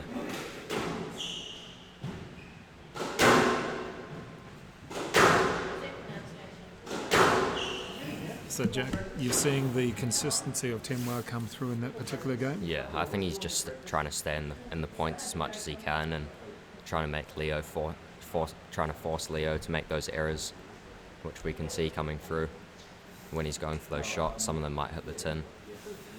The only problem is for Leo Fatialofa now is that other players are going to work that out.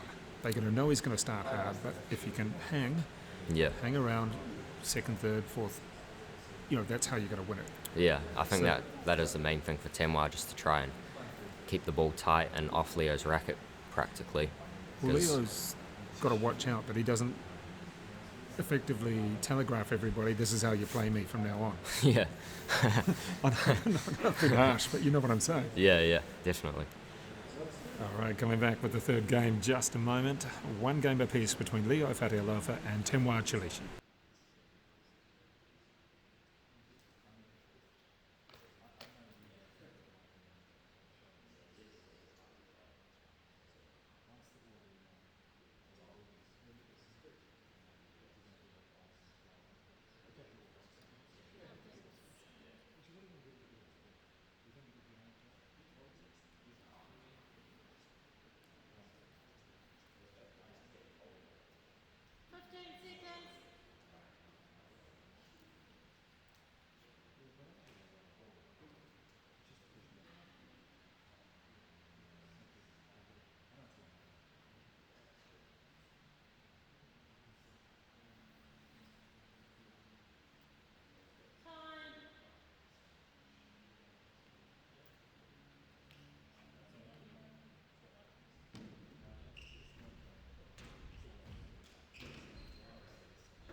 And into the third game between these two players, Tenwa Chileshe in the red, and in the light blue, Leo Fatialofa. Fatialofa, 17 years old, ranked 380 in the world. Chileshe, 19, 357 in the world. And he won his first ITF satellite at Epsom earlier this year as well.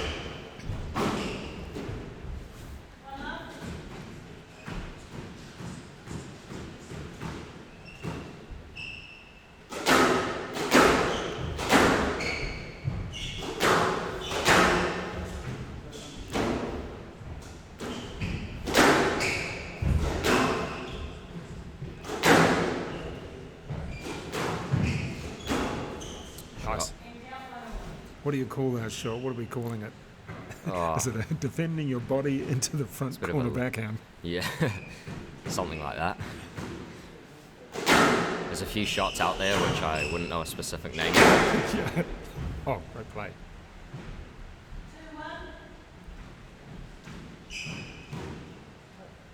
So for Fatialofa in this game, what has he got to do? More consistency or just go for his winners as per usual? I think he will keep going for those shots. We can see him playing that drop right from the back. But yeah, if he can be a little bit more consistent, limit the errors as much as possible, I think he'll be in for a great shot actually. I think Tenwa will be, really thinking quite hard about what he can do to stop just to stop Leo from winning points here.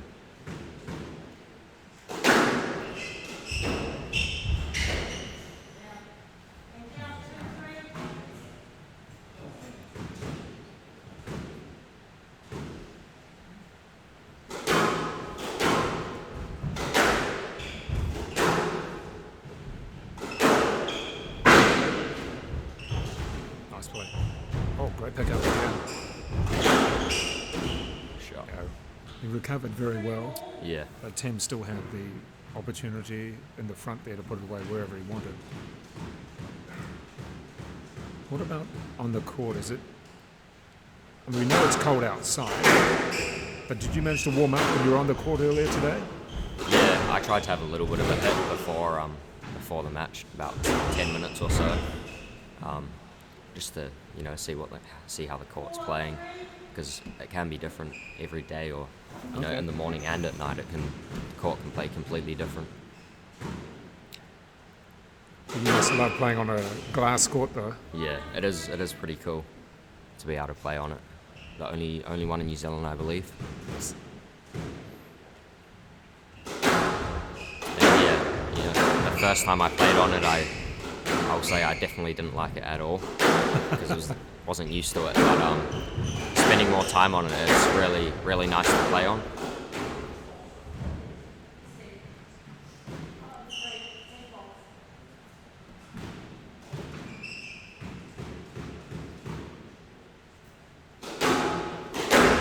Nice. He loves that shot. When it comes off, it looks good.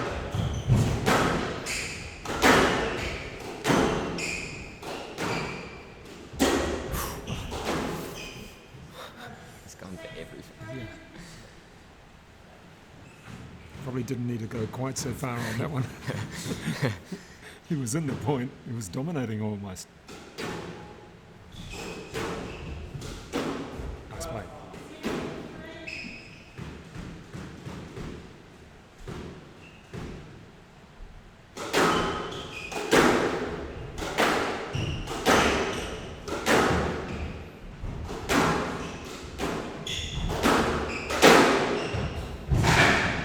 Yeah, good length. TMY just taking control here in the third game. We've seen a couple of unforced errors from Fatialofa in this game. Yeah, Haven't helped at all. shot. And there we go.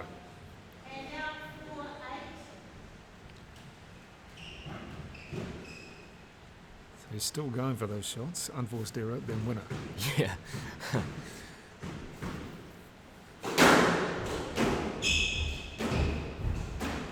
I don't know if I'd like to coach him at all. Yeah, I think it would be quite hard. Frustrating. Quite a hard player to coach. Good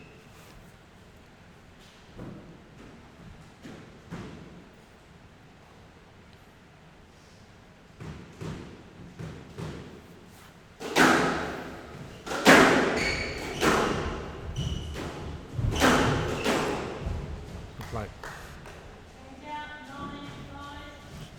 So Timwa's been able to get forward and dominate there and able to take a few loose shots Yeah. from Fatialofa.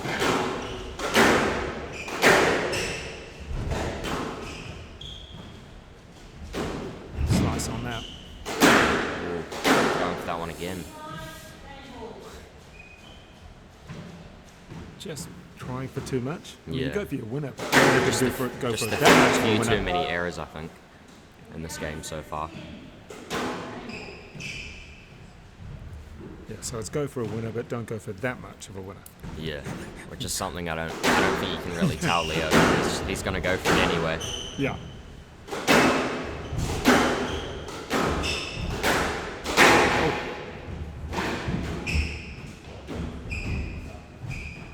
Shot. There was so much authority on that forehand from Timwa, and then you get that sort of shot from Yeah. Fatialofa. Straight after all that scrambling as well. Exactly.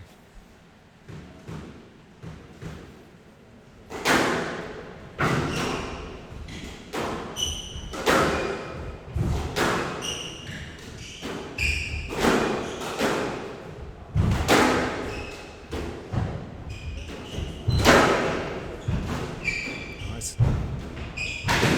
Oh, not this time.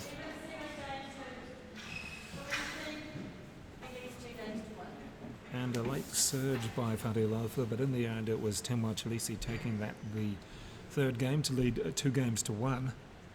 And this the third and fourth playoff at the Unsquashable Premier League. Back very shortly with the fourth game.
Let's go, Tims. Fire up, son.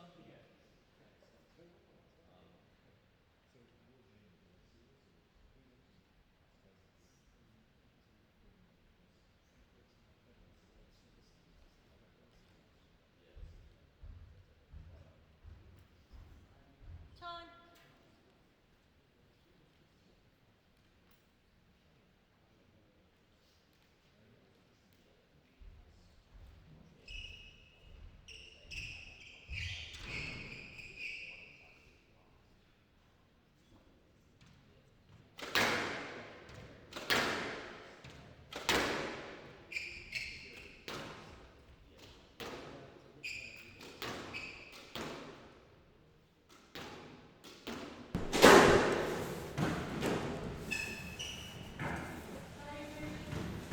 And the third game of this, the third and fourth playoff, it is Chileshe in the red shirt against Leo Fatialofa, 17-year-old in the light blue shirt.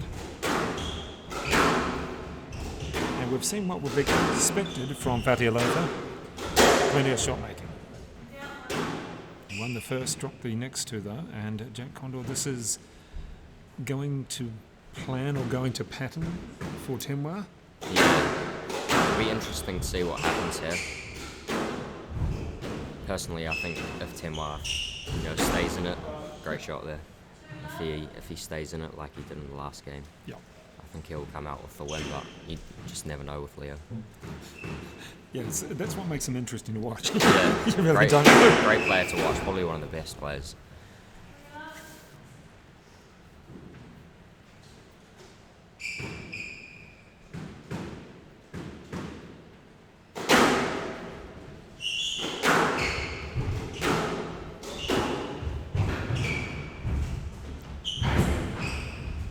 Nice play. Good shot selection in the end.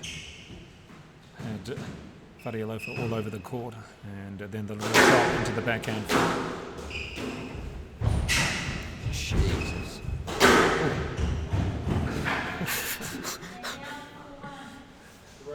Wow. And a top point there by Fatialofa, Jack. Yeah. Just controlling it, making Chileshe run all over the court.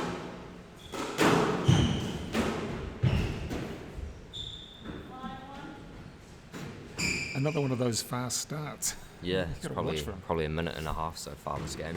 Yeah.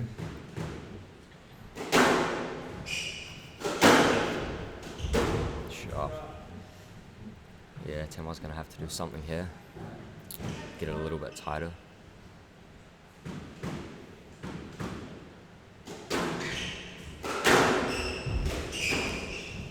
I think that's the key. Use the backhand wall. Sharp.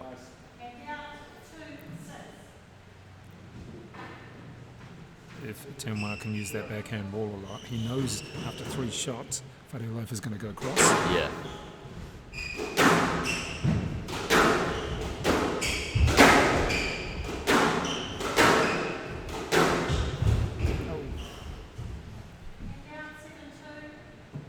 extra step there.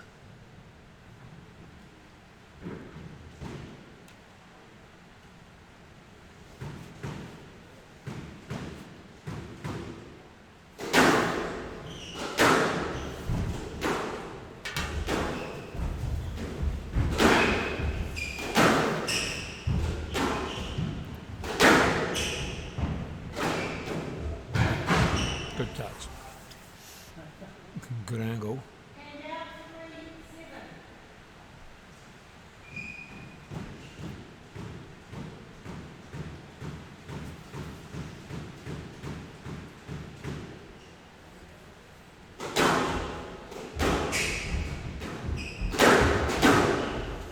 Jack, what would you say is the best shot for Tim Wow? What does he excel at? Is there one particular shot? He's got a few good shots, actually.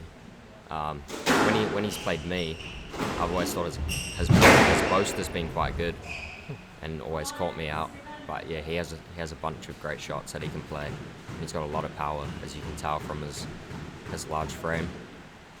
Everybody gives him grief on that, doesn't Yeah, but he gets around the court really well for a big guy, you know. He's very quick. I think he does He knows it. a lot of work. So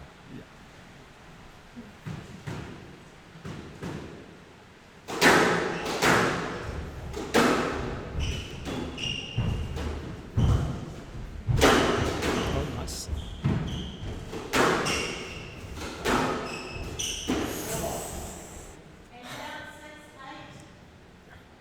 Well, he's let a considerable lead go a little bit here. yeah, That's Fatialofa. Tim Wau's come back a little bit. He's still got the 2-point advantage, Fatialofa, but it's not a foregone conclusion anymore.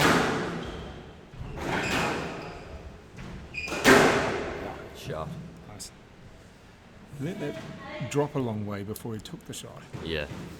Out of disguising it, you think, or just the way it Yeah, bounced? I'd say so. Oh, he's not afraid to go for them.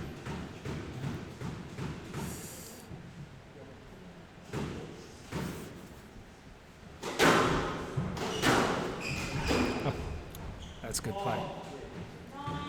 I'm sort of hoping we get a 10-all here, just to see who the long or short. It's always interesting. We saw one of those yesterday, I think it was.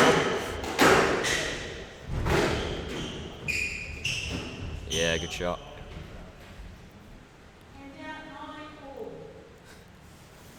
Yeah, yesterday it was Tim who took the short. Yeah, he took the shot against me on Friday night. That's right. Which every time I'd go 10-all, I'll just pick long every time. But I think Leo will pick short. That's his sort of play.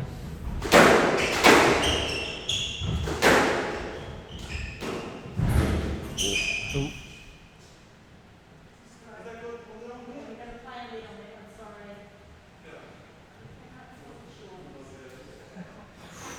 Ooh, And your thoughts on that? That's interesting, as the stroke's been called, but then playing a let on the pickup.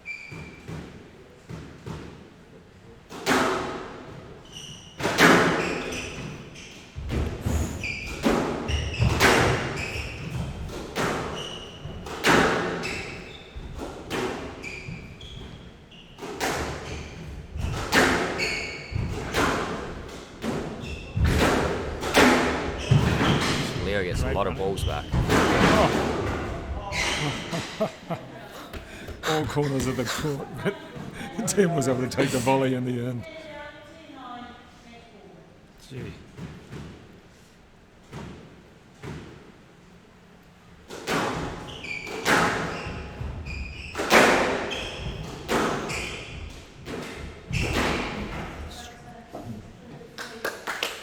Oh, there we go. Good match. In the end, it is a win to Leo Fatialofa in 4 games, and congratulations there. Entertaining match. Yeah, very entertaining match, as expected usually from Leo. Always putting on a good show for the crowd.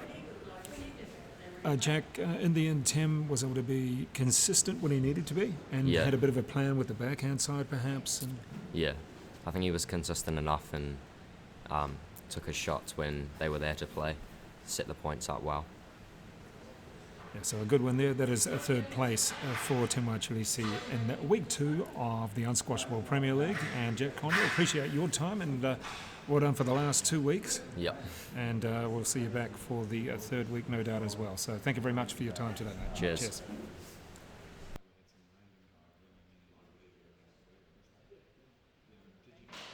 Did you not listen to the fact that it was, I didn't say this obviously, but he's the training partner the two guys playing. He's the brother of one of the guys playing.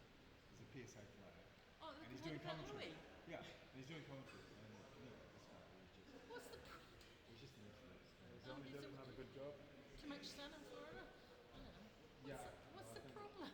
Somebody doing commentary. He's a vet. The guy's a vet. I mean, too much ketamine or whatever it is to have. Whatever they give horses. No, you always got to get someone out here. Who's that, bro? Oh, good on you, bro. Good. Confident mindset. Get in there, son. Did I play first? What? I don't know. He comments too much. I'm not sure. He's some guy from Aussie. No, I don't. He told you, as he complimented you on your match, is he? I don't know if he's I don't know if he complimented my match, but Did he? comments every 2 seconds. Yeah, it's good. Don't get that, bro. Well, it's good. No, most squash players don't have anyone following up. He's talking about 63. 63 off. Oh, sorry. I just thought he might have commented on your game. No, that's fine. Joelle is in the red What? green. Green and green. Sufficiently colour differential, lads? Thoughts? Have you noticed the new streamlined, you know? I think that's where he's got in the finals. The haircut, for sure. Yeah. It's got to be better than his fucking With the mullet here before. mullet haircut. Oh, what do you want? No, I'm not giving them out. Just ghost.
social distancing, boys.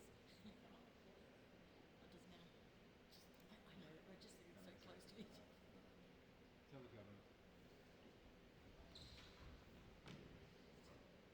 It's only if they pack it up we'd be worried. Pack it up. More ways than one.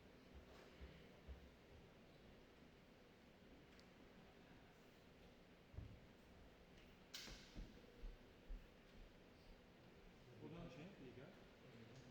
Let's say the story tonight.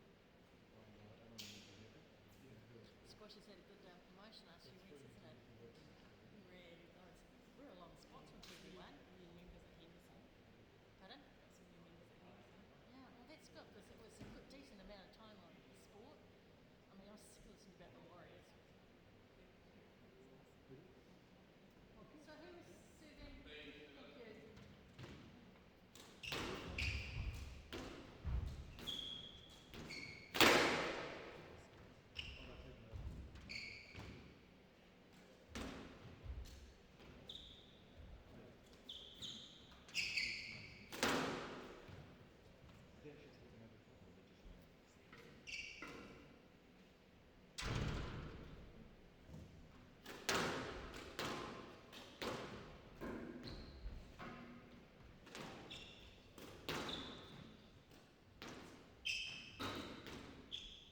Men's final between Elijah Thomas to receive, Joel Arscott to serve, best of 5 games, level.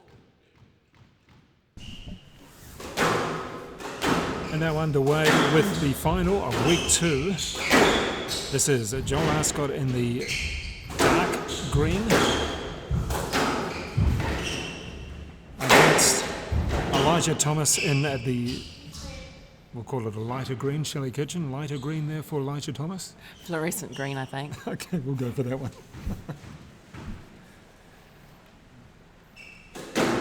That was a pretty fast and furious first rally. Yeah, I was like, it had been gone. I'm still trying to say who they were.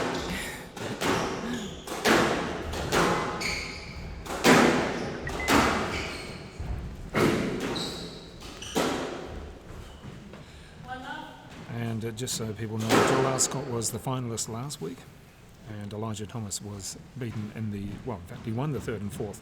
He is just 17 years old and a ranking of 257. And Arscott is 20 and 235 in the world.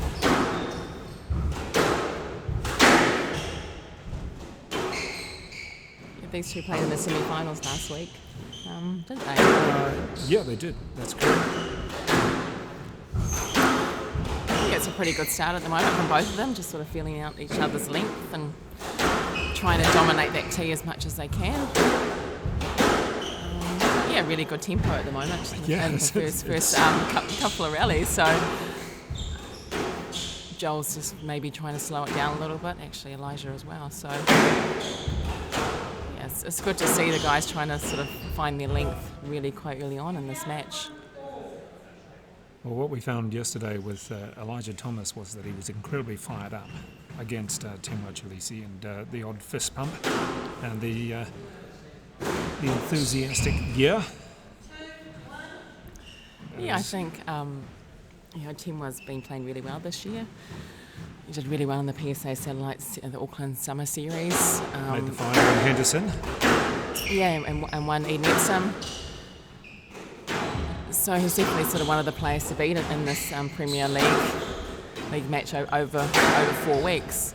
Elijah's been training pretty well in lockdown the past 7 weeks with his coach Paul Hornsby. I know they've been doing a lot of match analysis, and Elijah's been doing some 5k runs as well, trying to beat the one with Chileshe's time there. So good to see these guys getting into the match nice and early. Well, this is a slightly higher tempo than what we've seen from Joel over the last couple of weeks. Usually he likes to control the points to a more of a medium level rather than this fast. But both players wanting to get the heads up on each other, wanting to get that early lead.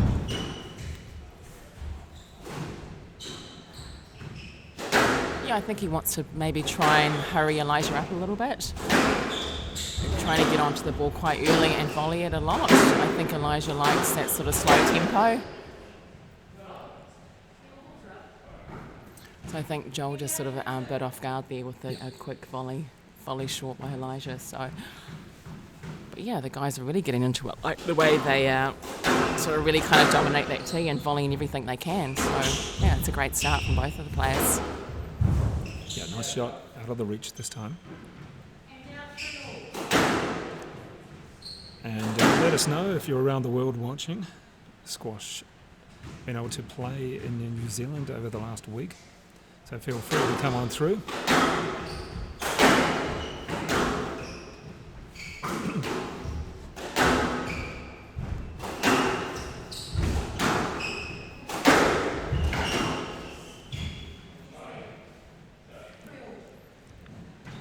And Heather Finlay as the official. She'll get a few calls in this particular final.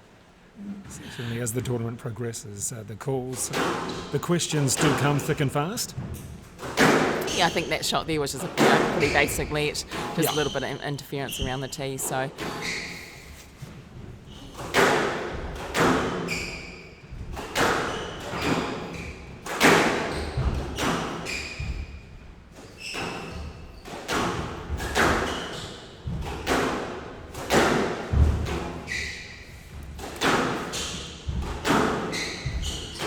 Ball's not really sort of getting to the back in this rally so much.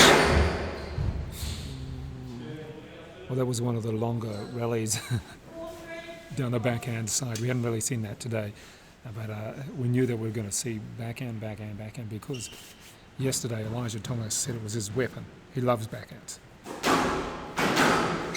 I think most squash players do. Most of squash is actually played on that backhand side.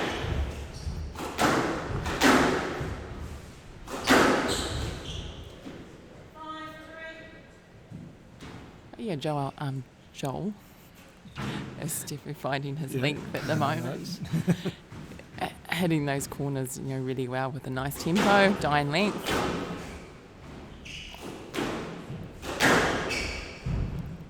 It's a great length.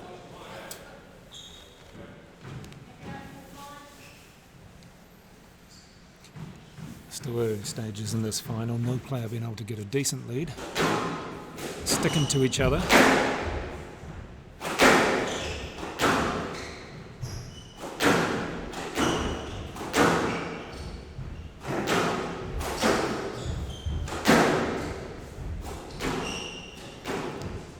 Let's play on the volley again. Likes the volley there. Oh.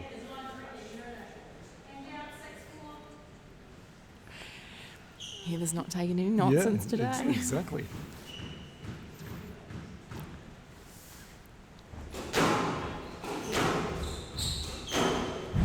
Yeah, I think anything loose on the backhand, both of these players sort of do have that weapon and really going to try and look to go short on that backhand. So both players have to try and keep that length really tight and dying length and try and get it off each other's volley. Pretty much as soon as there's opening, looks like both the players are trying to take it in that volley and short. So, Shelley Kitchen, how would you class Elijah's game as a whole? We know that with someone like Leo Fatialofa, we call him a shooter, a shot maker. How would you class Elijah? Elijah is really consistent. He really finds his targets really well. He lifts the ball well, and like his nickname suggests in this tournament, Energizer Elijah, he definitely does. He's got the heart to keep going. And he's a great fighter as well.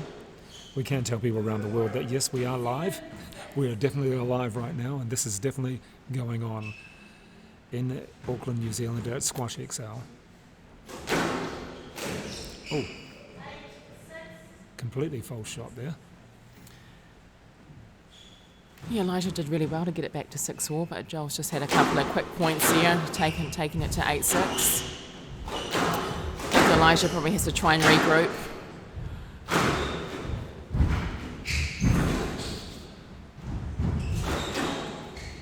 This is going to be a really, really big point now.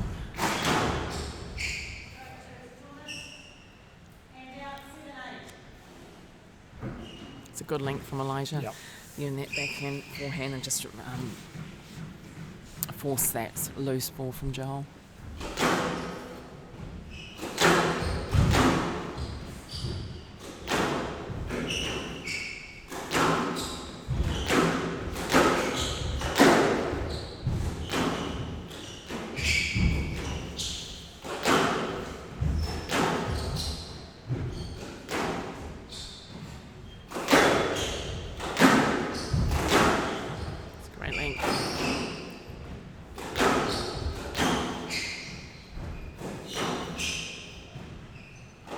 We're seeing some variation in the length, and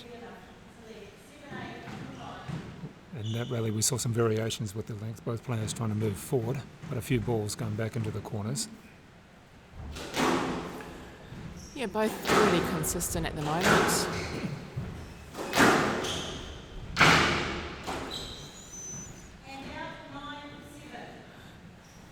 We were hitting that good length. First is forcing a loose shot from their opponent. The ball is dying in the back of the court, even though it is quite it's raining outside and quite cold outside. The ball is actually flying around quite well. It's not too cold inside the club.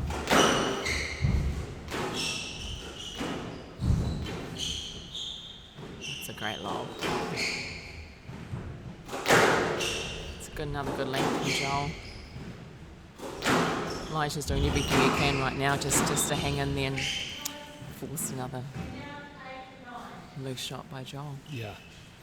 Well, what we have seen over the last few days is the ball dropping and dying a little bit in both corners. A little bit earlier today, not so much just yet in this particular match.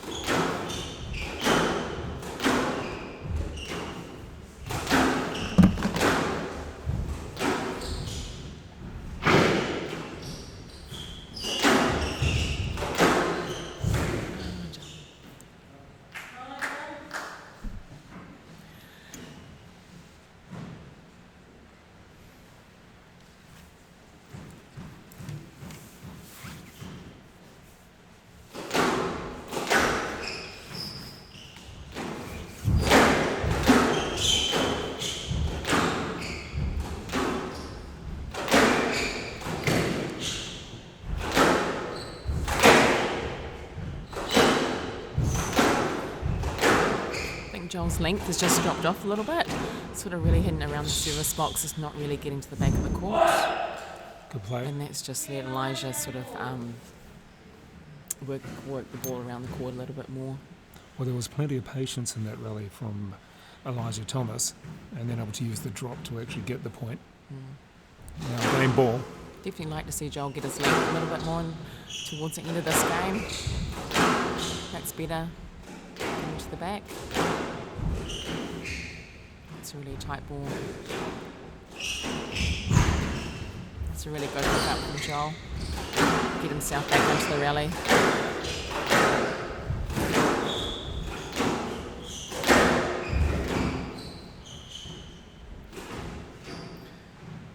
Elijah doing everything he can. There you go.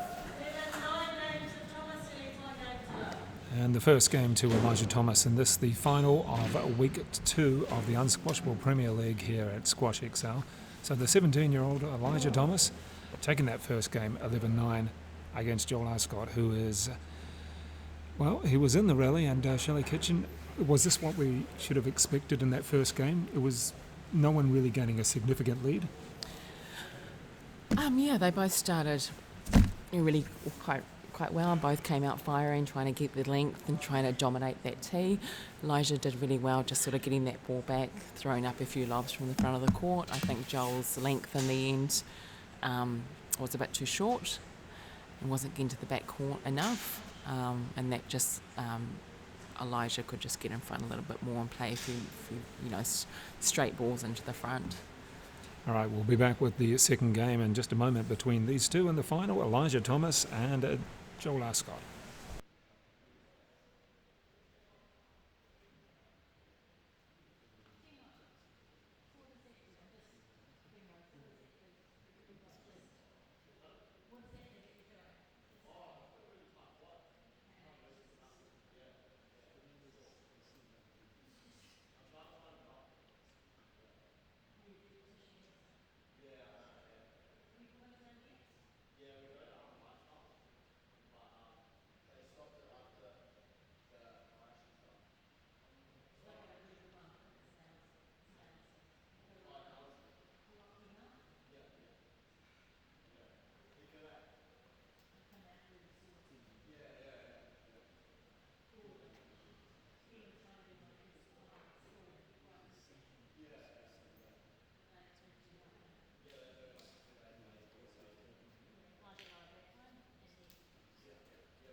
And just for all of our viewers around the world, we know we have some in Australia. I think we've also had some in France today as well, and up in the UK.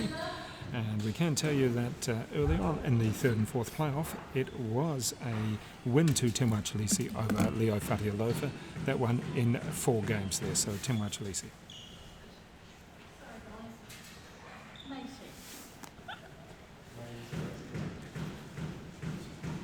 The ref's phone was ringing. Go on, Heather. She has that on quite a bit, actually. Gets a lot of calls. Very social lady, Heather Finlay. It's a great start from Joel. I'm not sure if his coach told him to go for the volley cross-court nick off the third or fourth shot, but it was a pretty good shot anyway.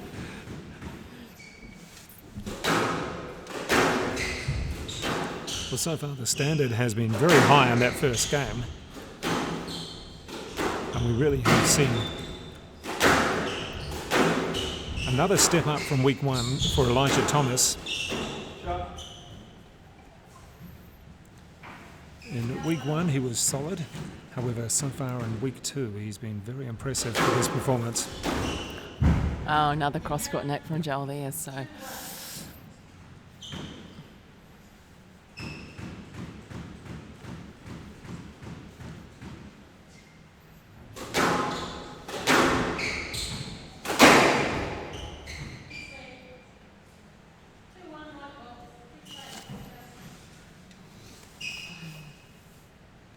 Just the look on Joel's face at times, it's priceless. Very competitive when he gets out on court.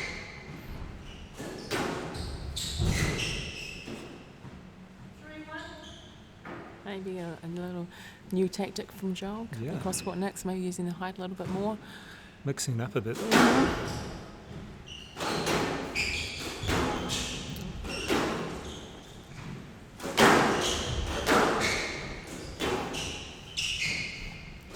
That's tight in the corner. It's great length.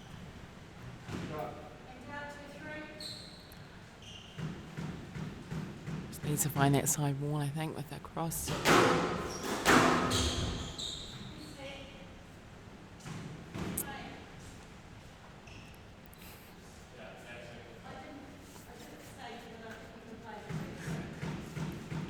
Well, some great interaction there between player and official.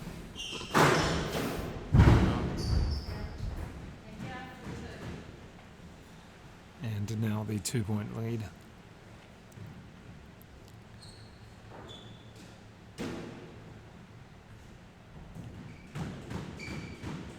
Right, so Joel Arscott there in the darker shirt and Elijah Thomas in the lighter shirt.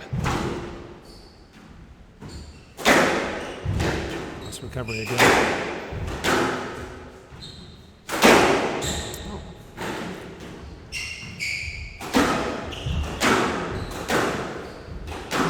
Joel looks like he's picked up the pace again. Elijah finding it quite hard to get out of the way there. Yeah. And Joel's coming straight through. One thing about Elijah is that he has grown, certainly a lot taller than in the past year. Still only 17 years old.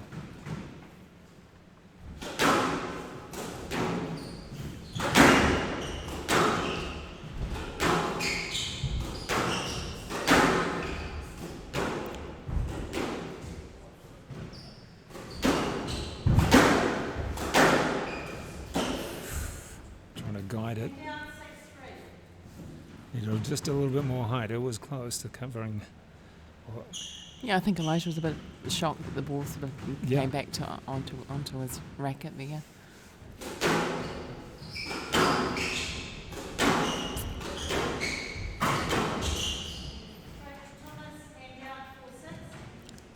And this particular game hasn't quite taken off just yet.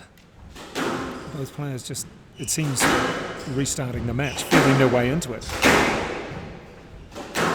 Yeah, I think Joel's had a few quick rallies there that he's won, so they're probably sort of trying to suss each other out again, maybe. To get back to their length a little bit more. The ball's probably a little bit flatter now. Not probably bouncing as much as it was in the first game, but this is a good rally for them to both get back into it. An unforced error from Joel.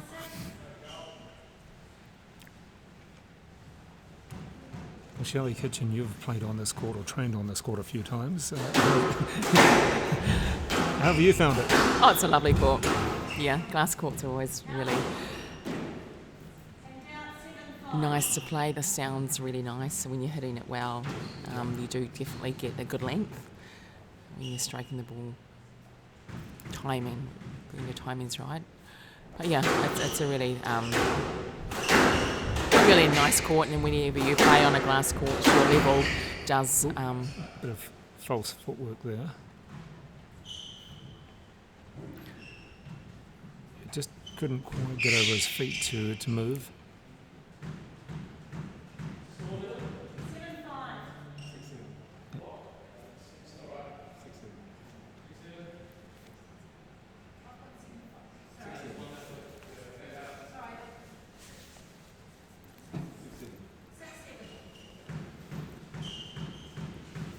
It's good that the players are keeping on top of things as well. Some players actually forget their scores a lot of the time. I never forgot my score when I was playing.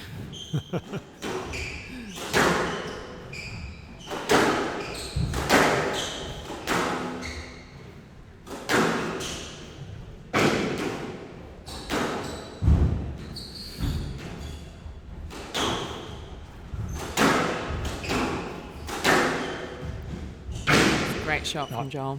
Yeah, put it right in that corner where it died a little bit.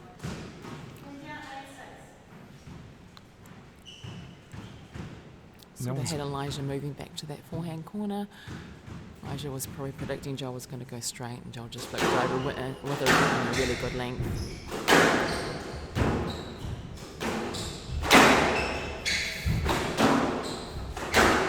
Some good length from Elijah. Joel will just get it back.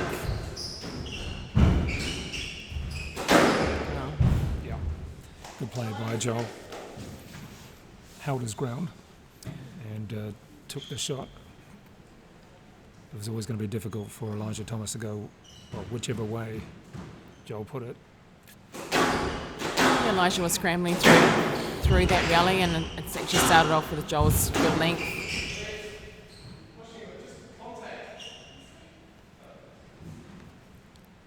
Elijah's long legs and long arms there.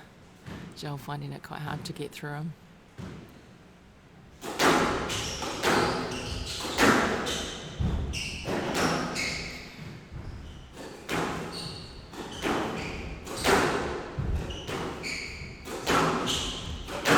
So that length has just dropped off a little bit from Joel.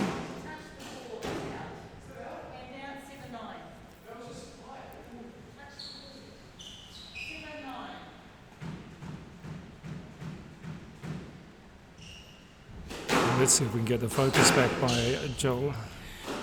Work his way back in. I think he just needs to relax. He has got a 2-point lead in this game. Just needs to regroup and find those corners again.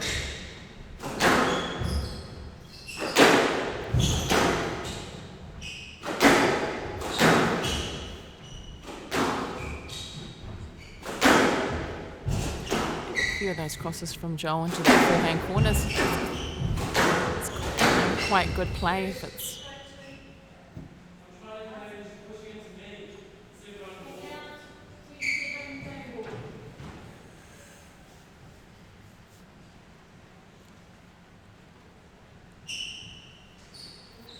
And again, the intensity's stepped up. You get to a final, it's always going to happen. Joel doesn't want to be runner-up 2 weeks in a row. And Elijah's really determined this week.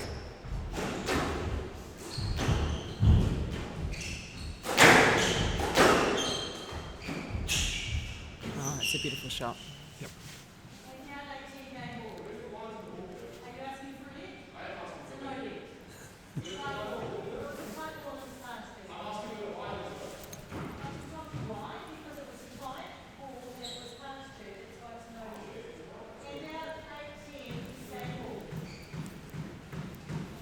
Heather Finlay telling you the story there.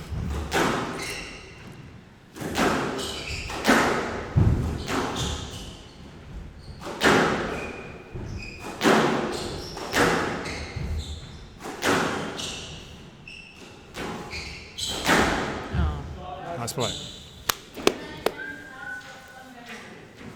Well, there you go. That is one game all, and this is the final of week 2 of the Unsquashable Premier League. It is Joel Arscott taking that second game over Elijah Thomas. Thomas taking the first. We'll come back with the third game very shortly.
Boys.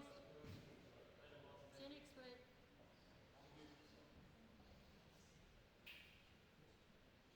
15 seconds.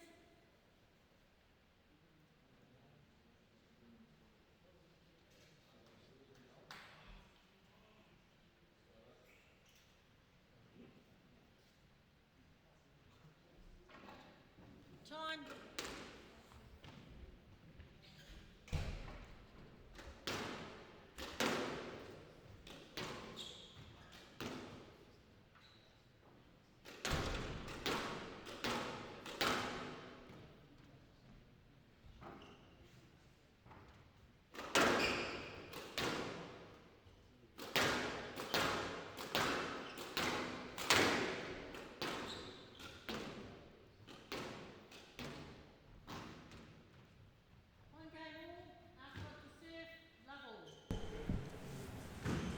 And Shelley catching one game all as we head into game number 3 in this final. Elijah Thomas against Joel Arscott. Both players a little tense, which you'd expect in a final, and both wanting to win their first title here. Yeah, tense is good, I think. A little bit of adrenaline going through the blood. It's probably not so good when they start snatching at the ball and really sort of rushing, I think, and also arguing with the ref. Well, Heather Finlay certainly told them what she expects.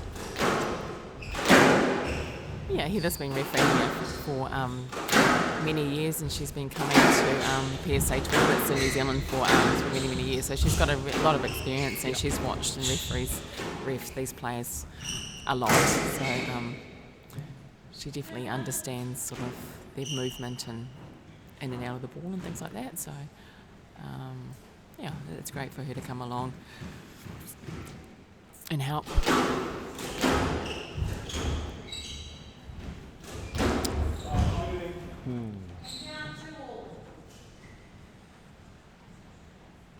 It's a pretty good shot. Yeah. A bit risky, but Yeah, that was nice the thing. finish. It was risky. It worked though. Didn't look as though it was going to carry.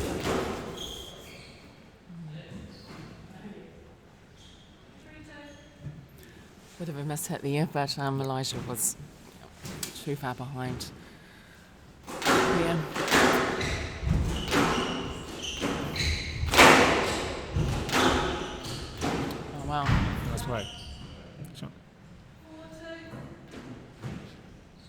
So, Shelley, no one's indicated to me that they're going to definitely win this. It's been too close so far. I mean, we're obviously at 1 game all and starting the third, but no one's really said, this is mine. Yeah, they're sort of coming and going a little bit, I think. They're both very even, and their games are actually really quite similar. Great play. Held it very nicely.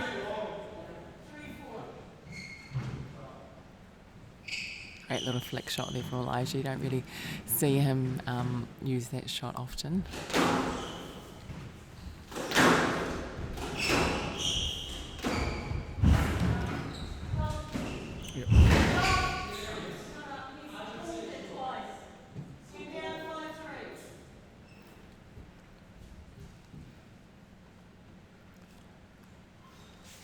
There has been a little bit of a drop in temperature here and the ball's a little bit colder now, so I think as soon as the player's not finding a length and the ball's really short. I think it was Timwa or Joel who called the venue either a fridge or a furnace.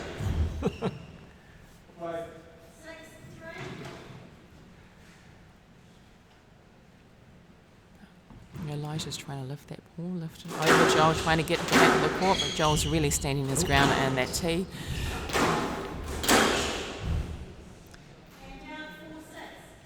A little bit more on the false footwork again there by Joel, whether or not he was deciding which type of shot he was going to hit or whether it's just foot slipped. Didn't help him in the end.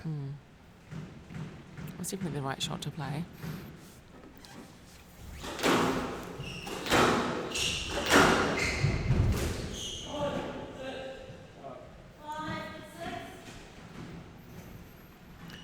This is where Elijah's really good. He sort of just really digs in, just finds his length, doesn't really do anything special. Yeah. Just tries to stay really strong. He'd be annoying to play. He just simply just hangs in there.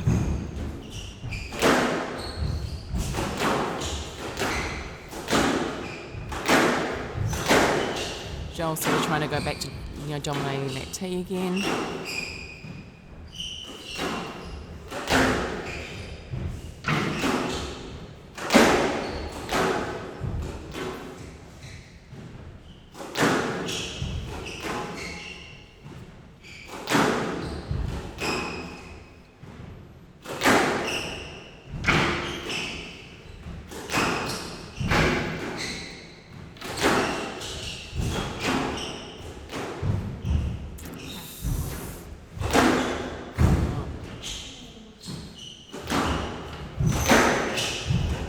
A great rally there.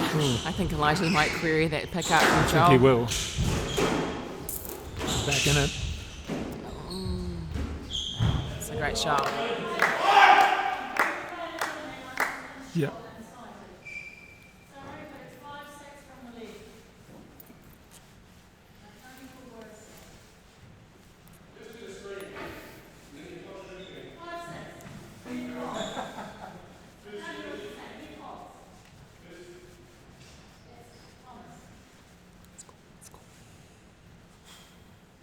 Oh, it was an intense rally. It was a good rally.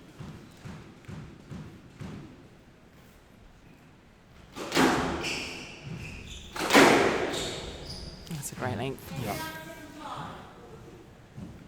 Obviously, they want to move forward, but if you can hit it in either of those corners, It helps. yeah. I mean, it's just dying in that corner at the moment.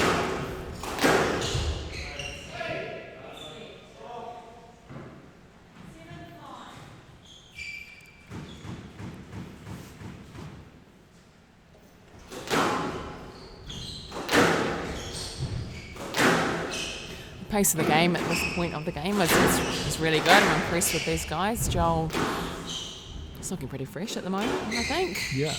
It's hugging the backhand wall and then the cross.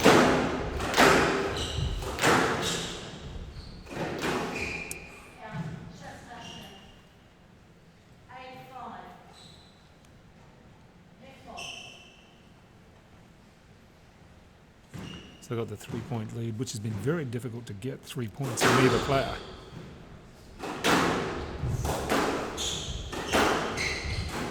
big point here for Elijah. I think Too a bit of a much. gift there, I think, from Joel. We just went for too much on that shot.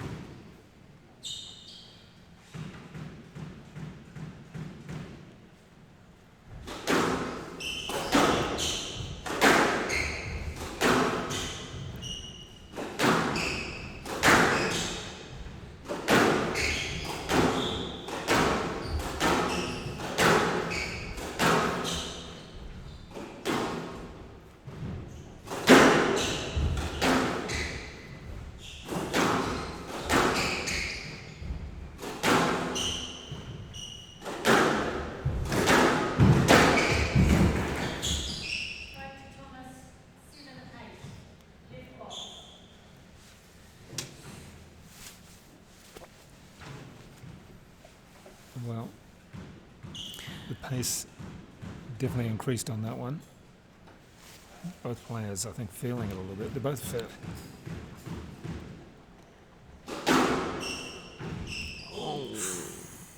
That's a cruel bounce.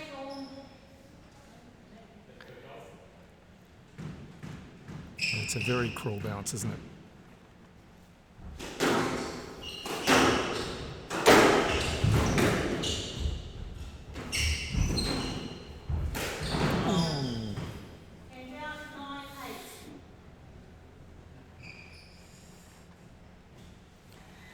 I wouldn't call that an unforced error, I'd call it a forced error. Big rally here, boys.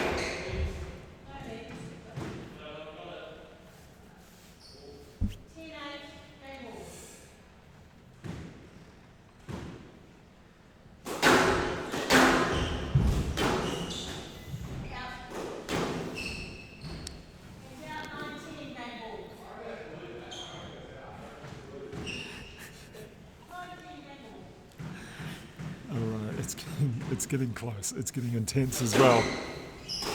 Loving it. That's pretty exciting here now watching these guys. No one giving an inch. They're forcing each other to play some really good shots under pressure.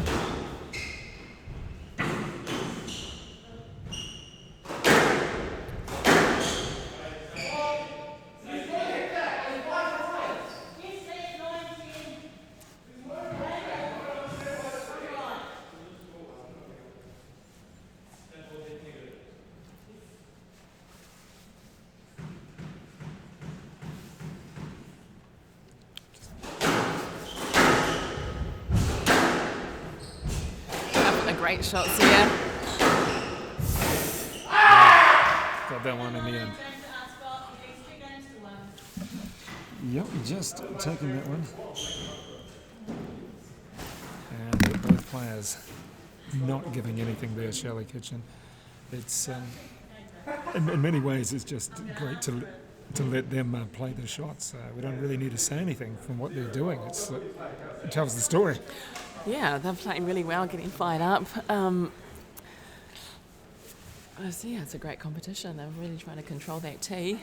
Just for people watching, Elijah Thomas is 17, ranked 257 in the world PSA rankings, and Joel Arscott 20 and 235. So not so far away on the rankings, but they are rivals, albeit that there's 3 years in difference. It doesn't actually matter that much in the end with these two players. We'll be back with the fourth game and very shortly.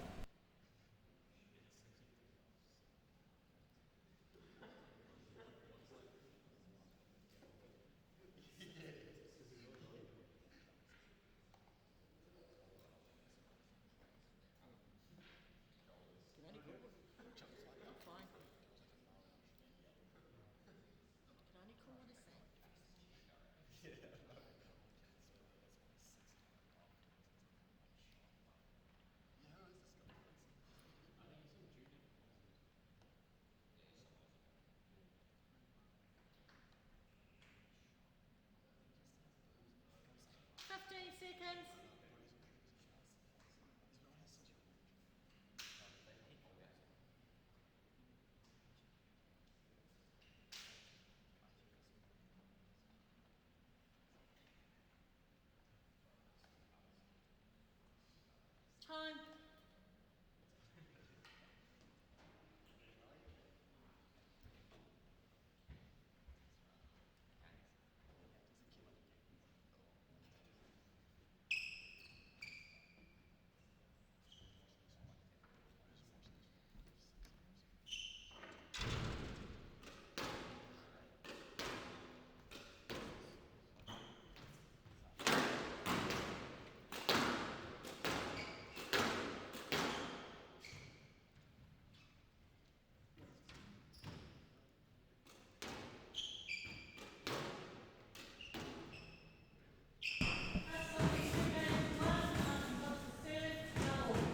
underway now in the fourth game of this, the final, the second week of the Unsquashable Premier League.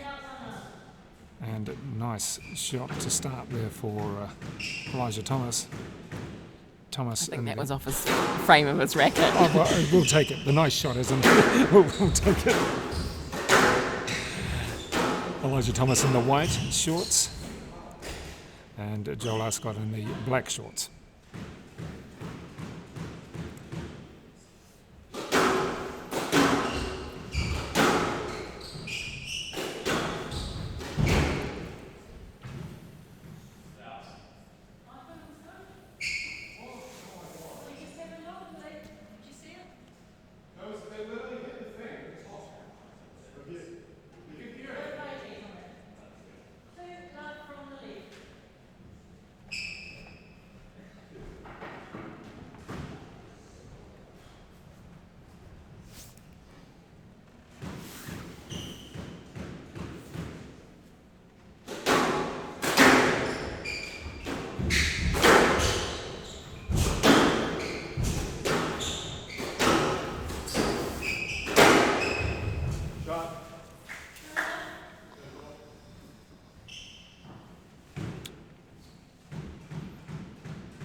Nice touch by Elijah, and takes the 4-love lead, which from my recollection is the biggest lead that we've had throughout the whole contest so far.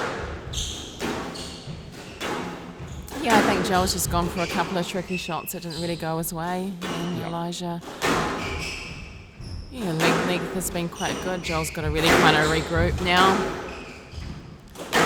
Go back to that basic game to get himself on the board in this game. It's a nice change of pace a couple of shots ago there from Elijah Thomas. Oh,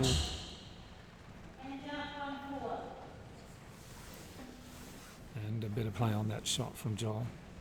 Able to control the tee and then go either way.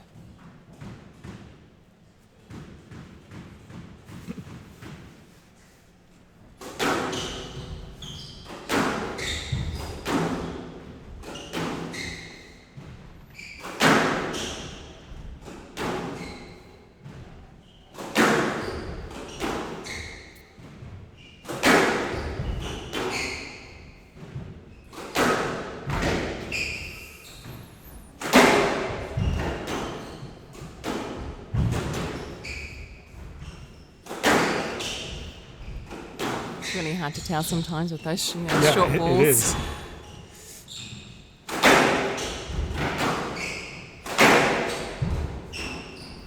Yeah, Joel's definitely playing his way back into this game.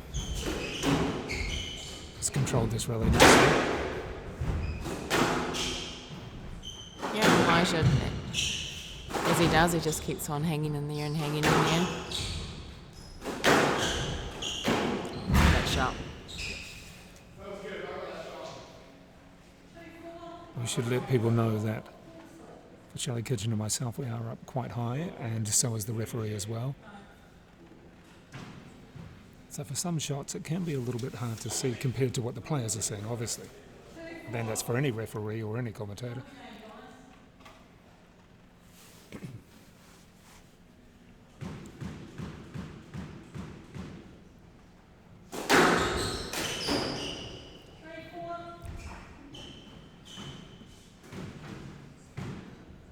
Just a couple of unforced errors. Let's see what can happen from here. After the 4-love lead for Elijah Thomas. Yeah, Joel's done really well to get back into this game. He hasn't really done anything fancy, just pretty good length. That was definitely the right shot. Wasn't much in it. Maybe a couple of centimetres might have been okay.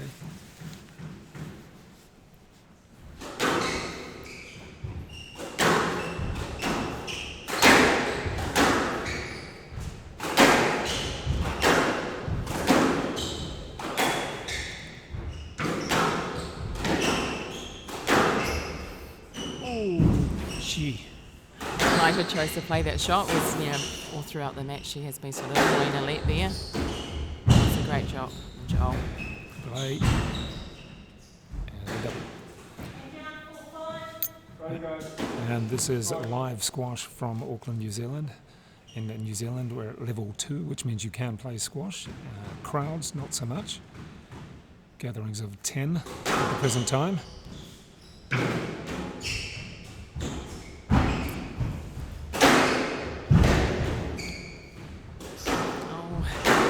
Joel wasn't really quite sure if he was going to play that shot. Yeah, it's a great shot, great finish by Elijah. He had to do a lot of running just to get around to make sure he wasn't in the way. Yeah, the pace and the tempo of this game is really good. We're only about 10 days out of lockdown here, so for these guys to be playing at this level, it's pretty impressive. It also shows the training that they did do during lockdown as well. So, hats off to both these guys.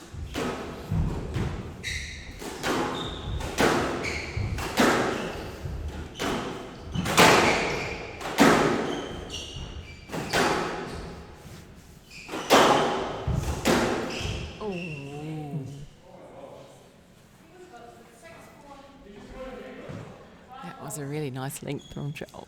Yeah, I mean, that's what got him into the position. And last week, some of the players were a little raw when it came to match experience. None of one had played a match for 7 or 8 weeks. This week, everybody stepped up a little bit. Oh, that's great. Oh, we got it.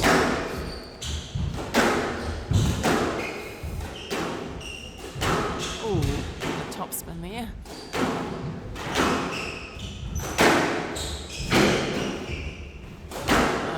Great shot by Joel. These guys are really going for it, giving it all. Well, Shelley Kitchen, an enjoyable contest for anybody watching and for us here as well. There's still no real hint of who's going to take it.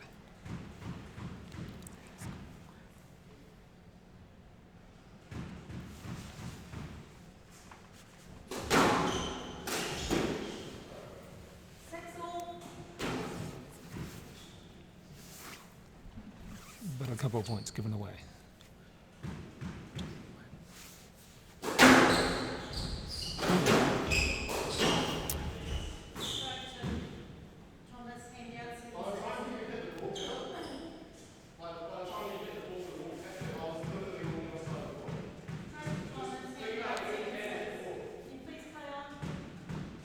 This particular match has gone for over 45 minutes already. And we could go 5.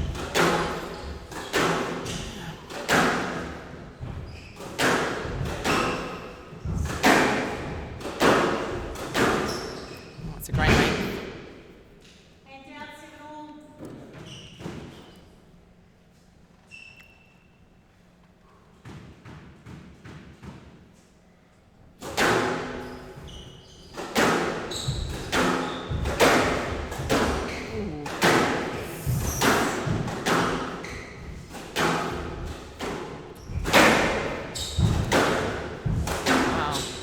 Great rally.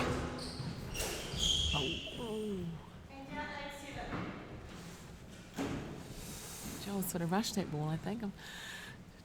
Yeah, I don't know why he didn't leave that ball to the back. Was he wall trying at to the time. slice it back, or was he trying to play through it? Maybe kind of just skidded off the wall a little bit. It felt like it was dying to get to play it.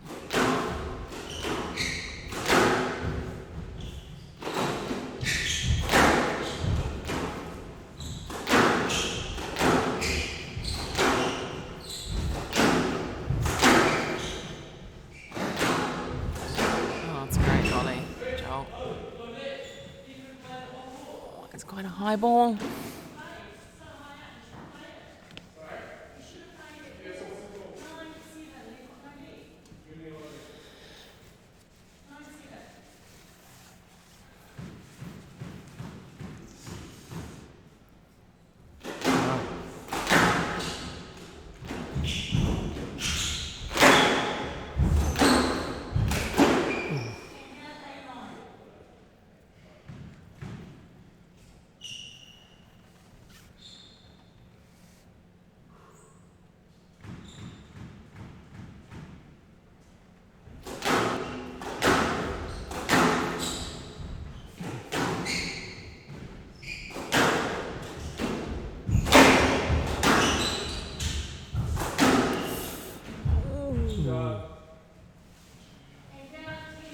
There's a good shot under the circumstances.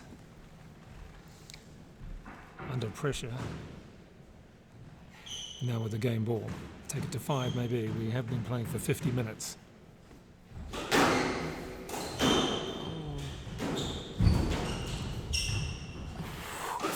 How did that stay in?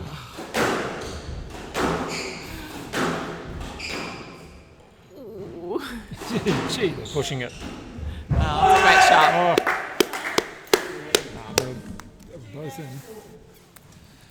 There we go, folks. We are going to 5, and this is the final of week 2 with Elijah Thomas against Joel Arscott.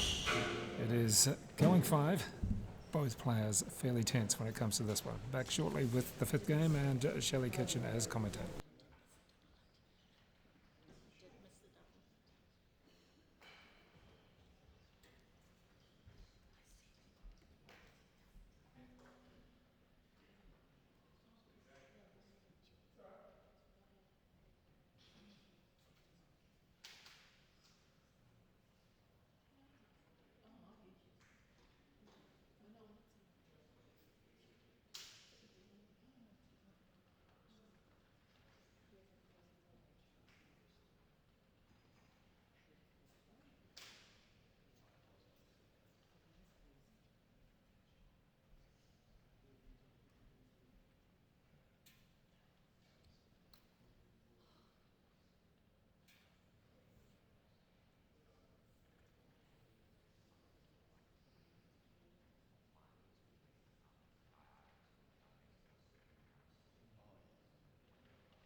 And Shelley Kitchen back for the 5th game of this final, and it's been intriguing so far.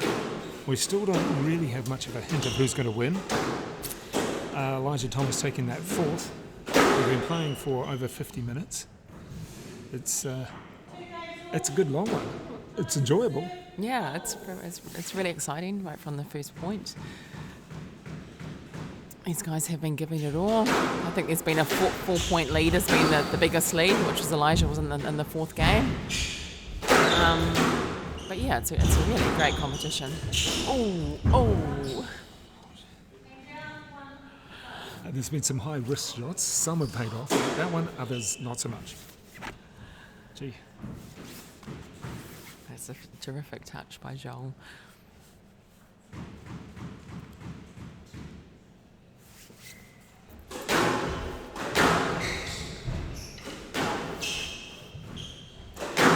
Yeah, it's definitely nice to be watching live squash again, that's for sure. I know before lockdown we had the Auckland PSA Summer Series and we had tournaments, about 4 or 5 tournaments in a row, but well, hopefully it's people nice to be around back the world, watching. hopefully people around the world have enjoyed the tournaments so far and this final. Both of these players with PSA rankings.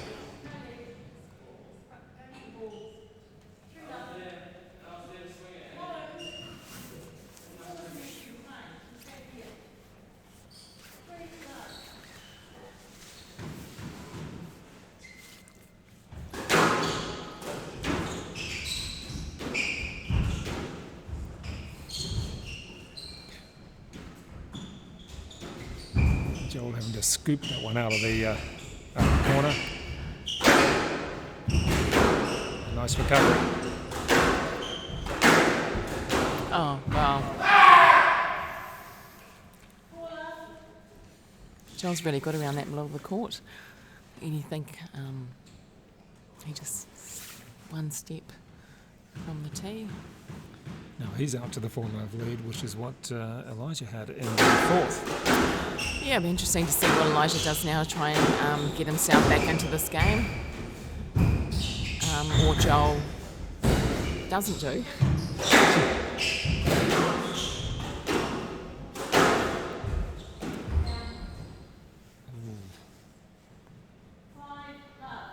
Okay, let's have a look at the focus of both players. You got to refocus from love 5 down, or you got to focus from 5 love up.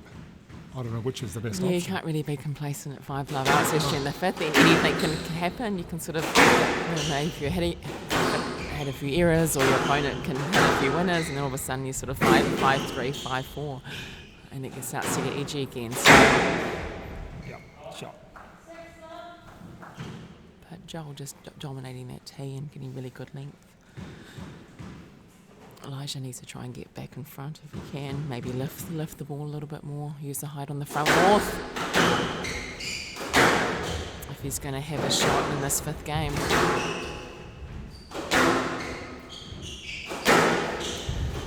Yeah, Joel's got a lot of confidence now. He's right up on that tee.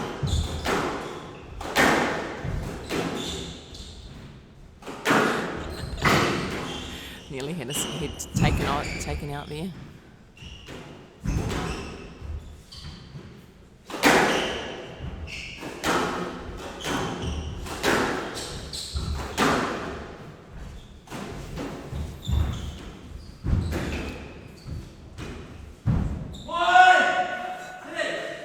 Well, you had to stay consistent there. He had to really play it. A lot of shots to get that 1 point back.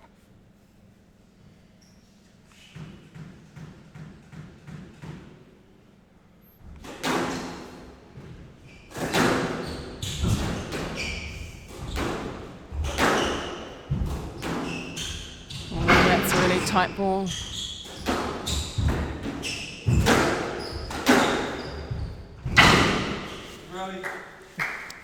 And a nice play again. 2 good points there from Elijah to come back a little bit. Yeah, that's a great shot from Elijah. I think with that Heather calling the no-let a few rallies ago, it actually made Elijah play that ball.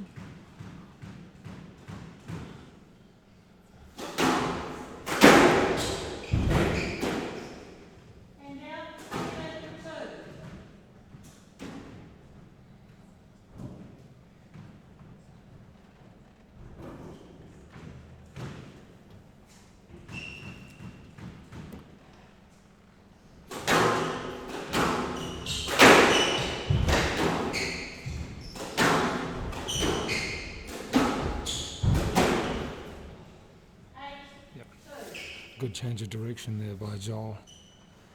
And then the error from Elijah.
Great shot. Yeah, plays that shot very well. It's one of a few points earlier on. I think Joel's played really well in this fifth game. Just really kept that pressure on Elijah. No Just errors. gone over an hour.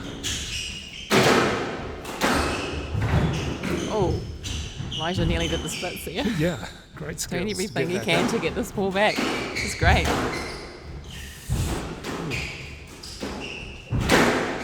He's really having to work here in this rally.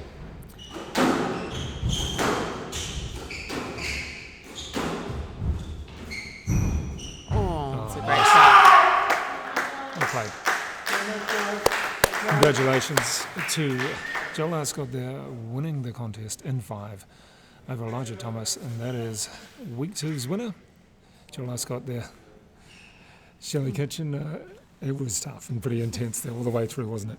Yeah, it was a great game by both players. It's been, yeah.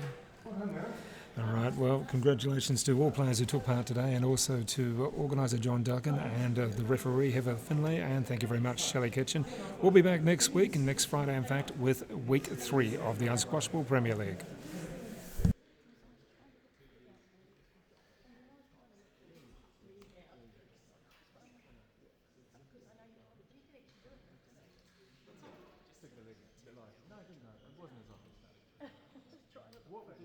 The issue for me wasn't so much with Elijah's movement today. It wasn't so much with the back leg, but it was more that he takes a move.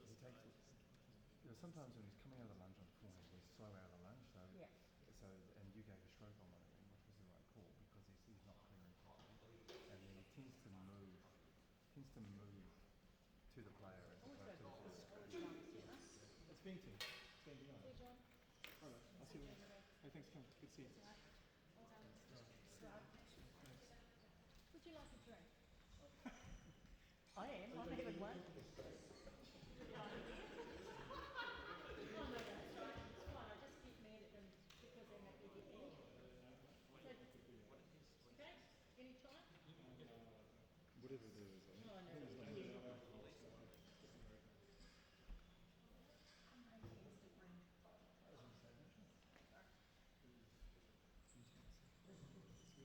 Those are good quality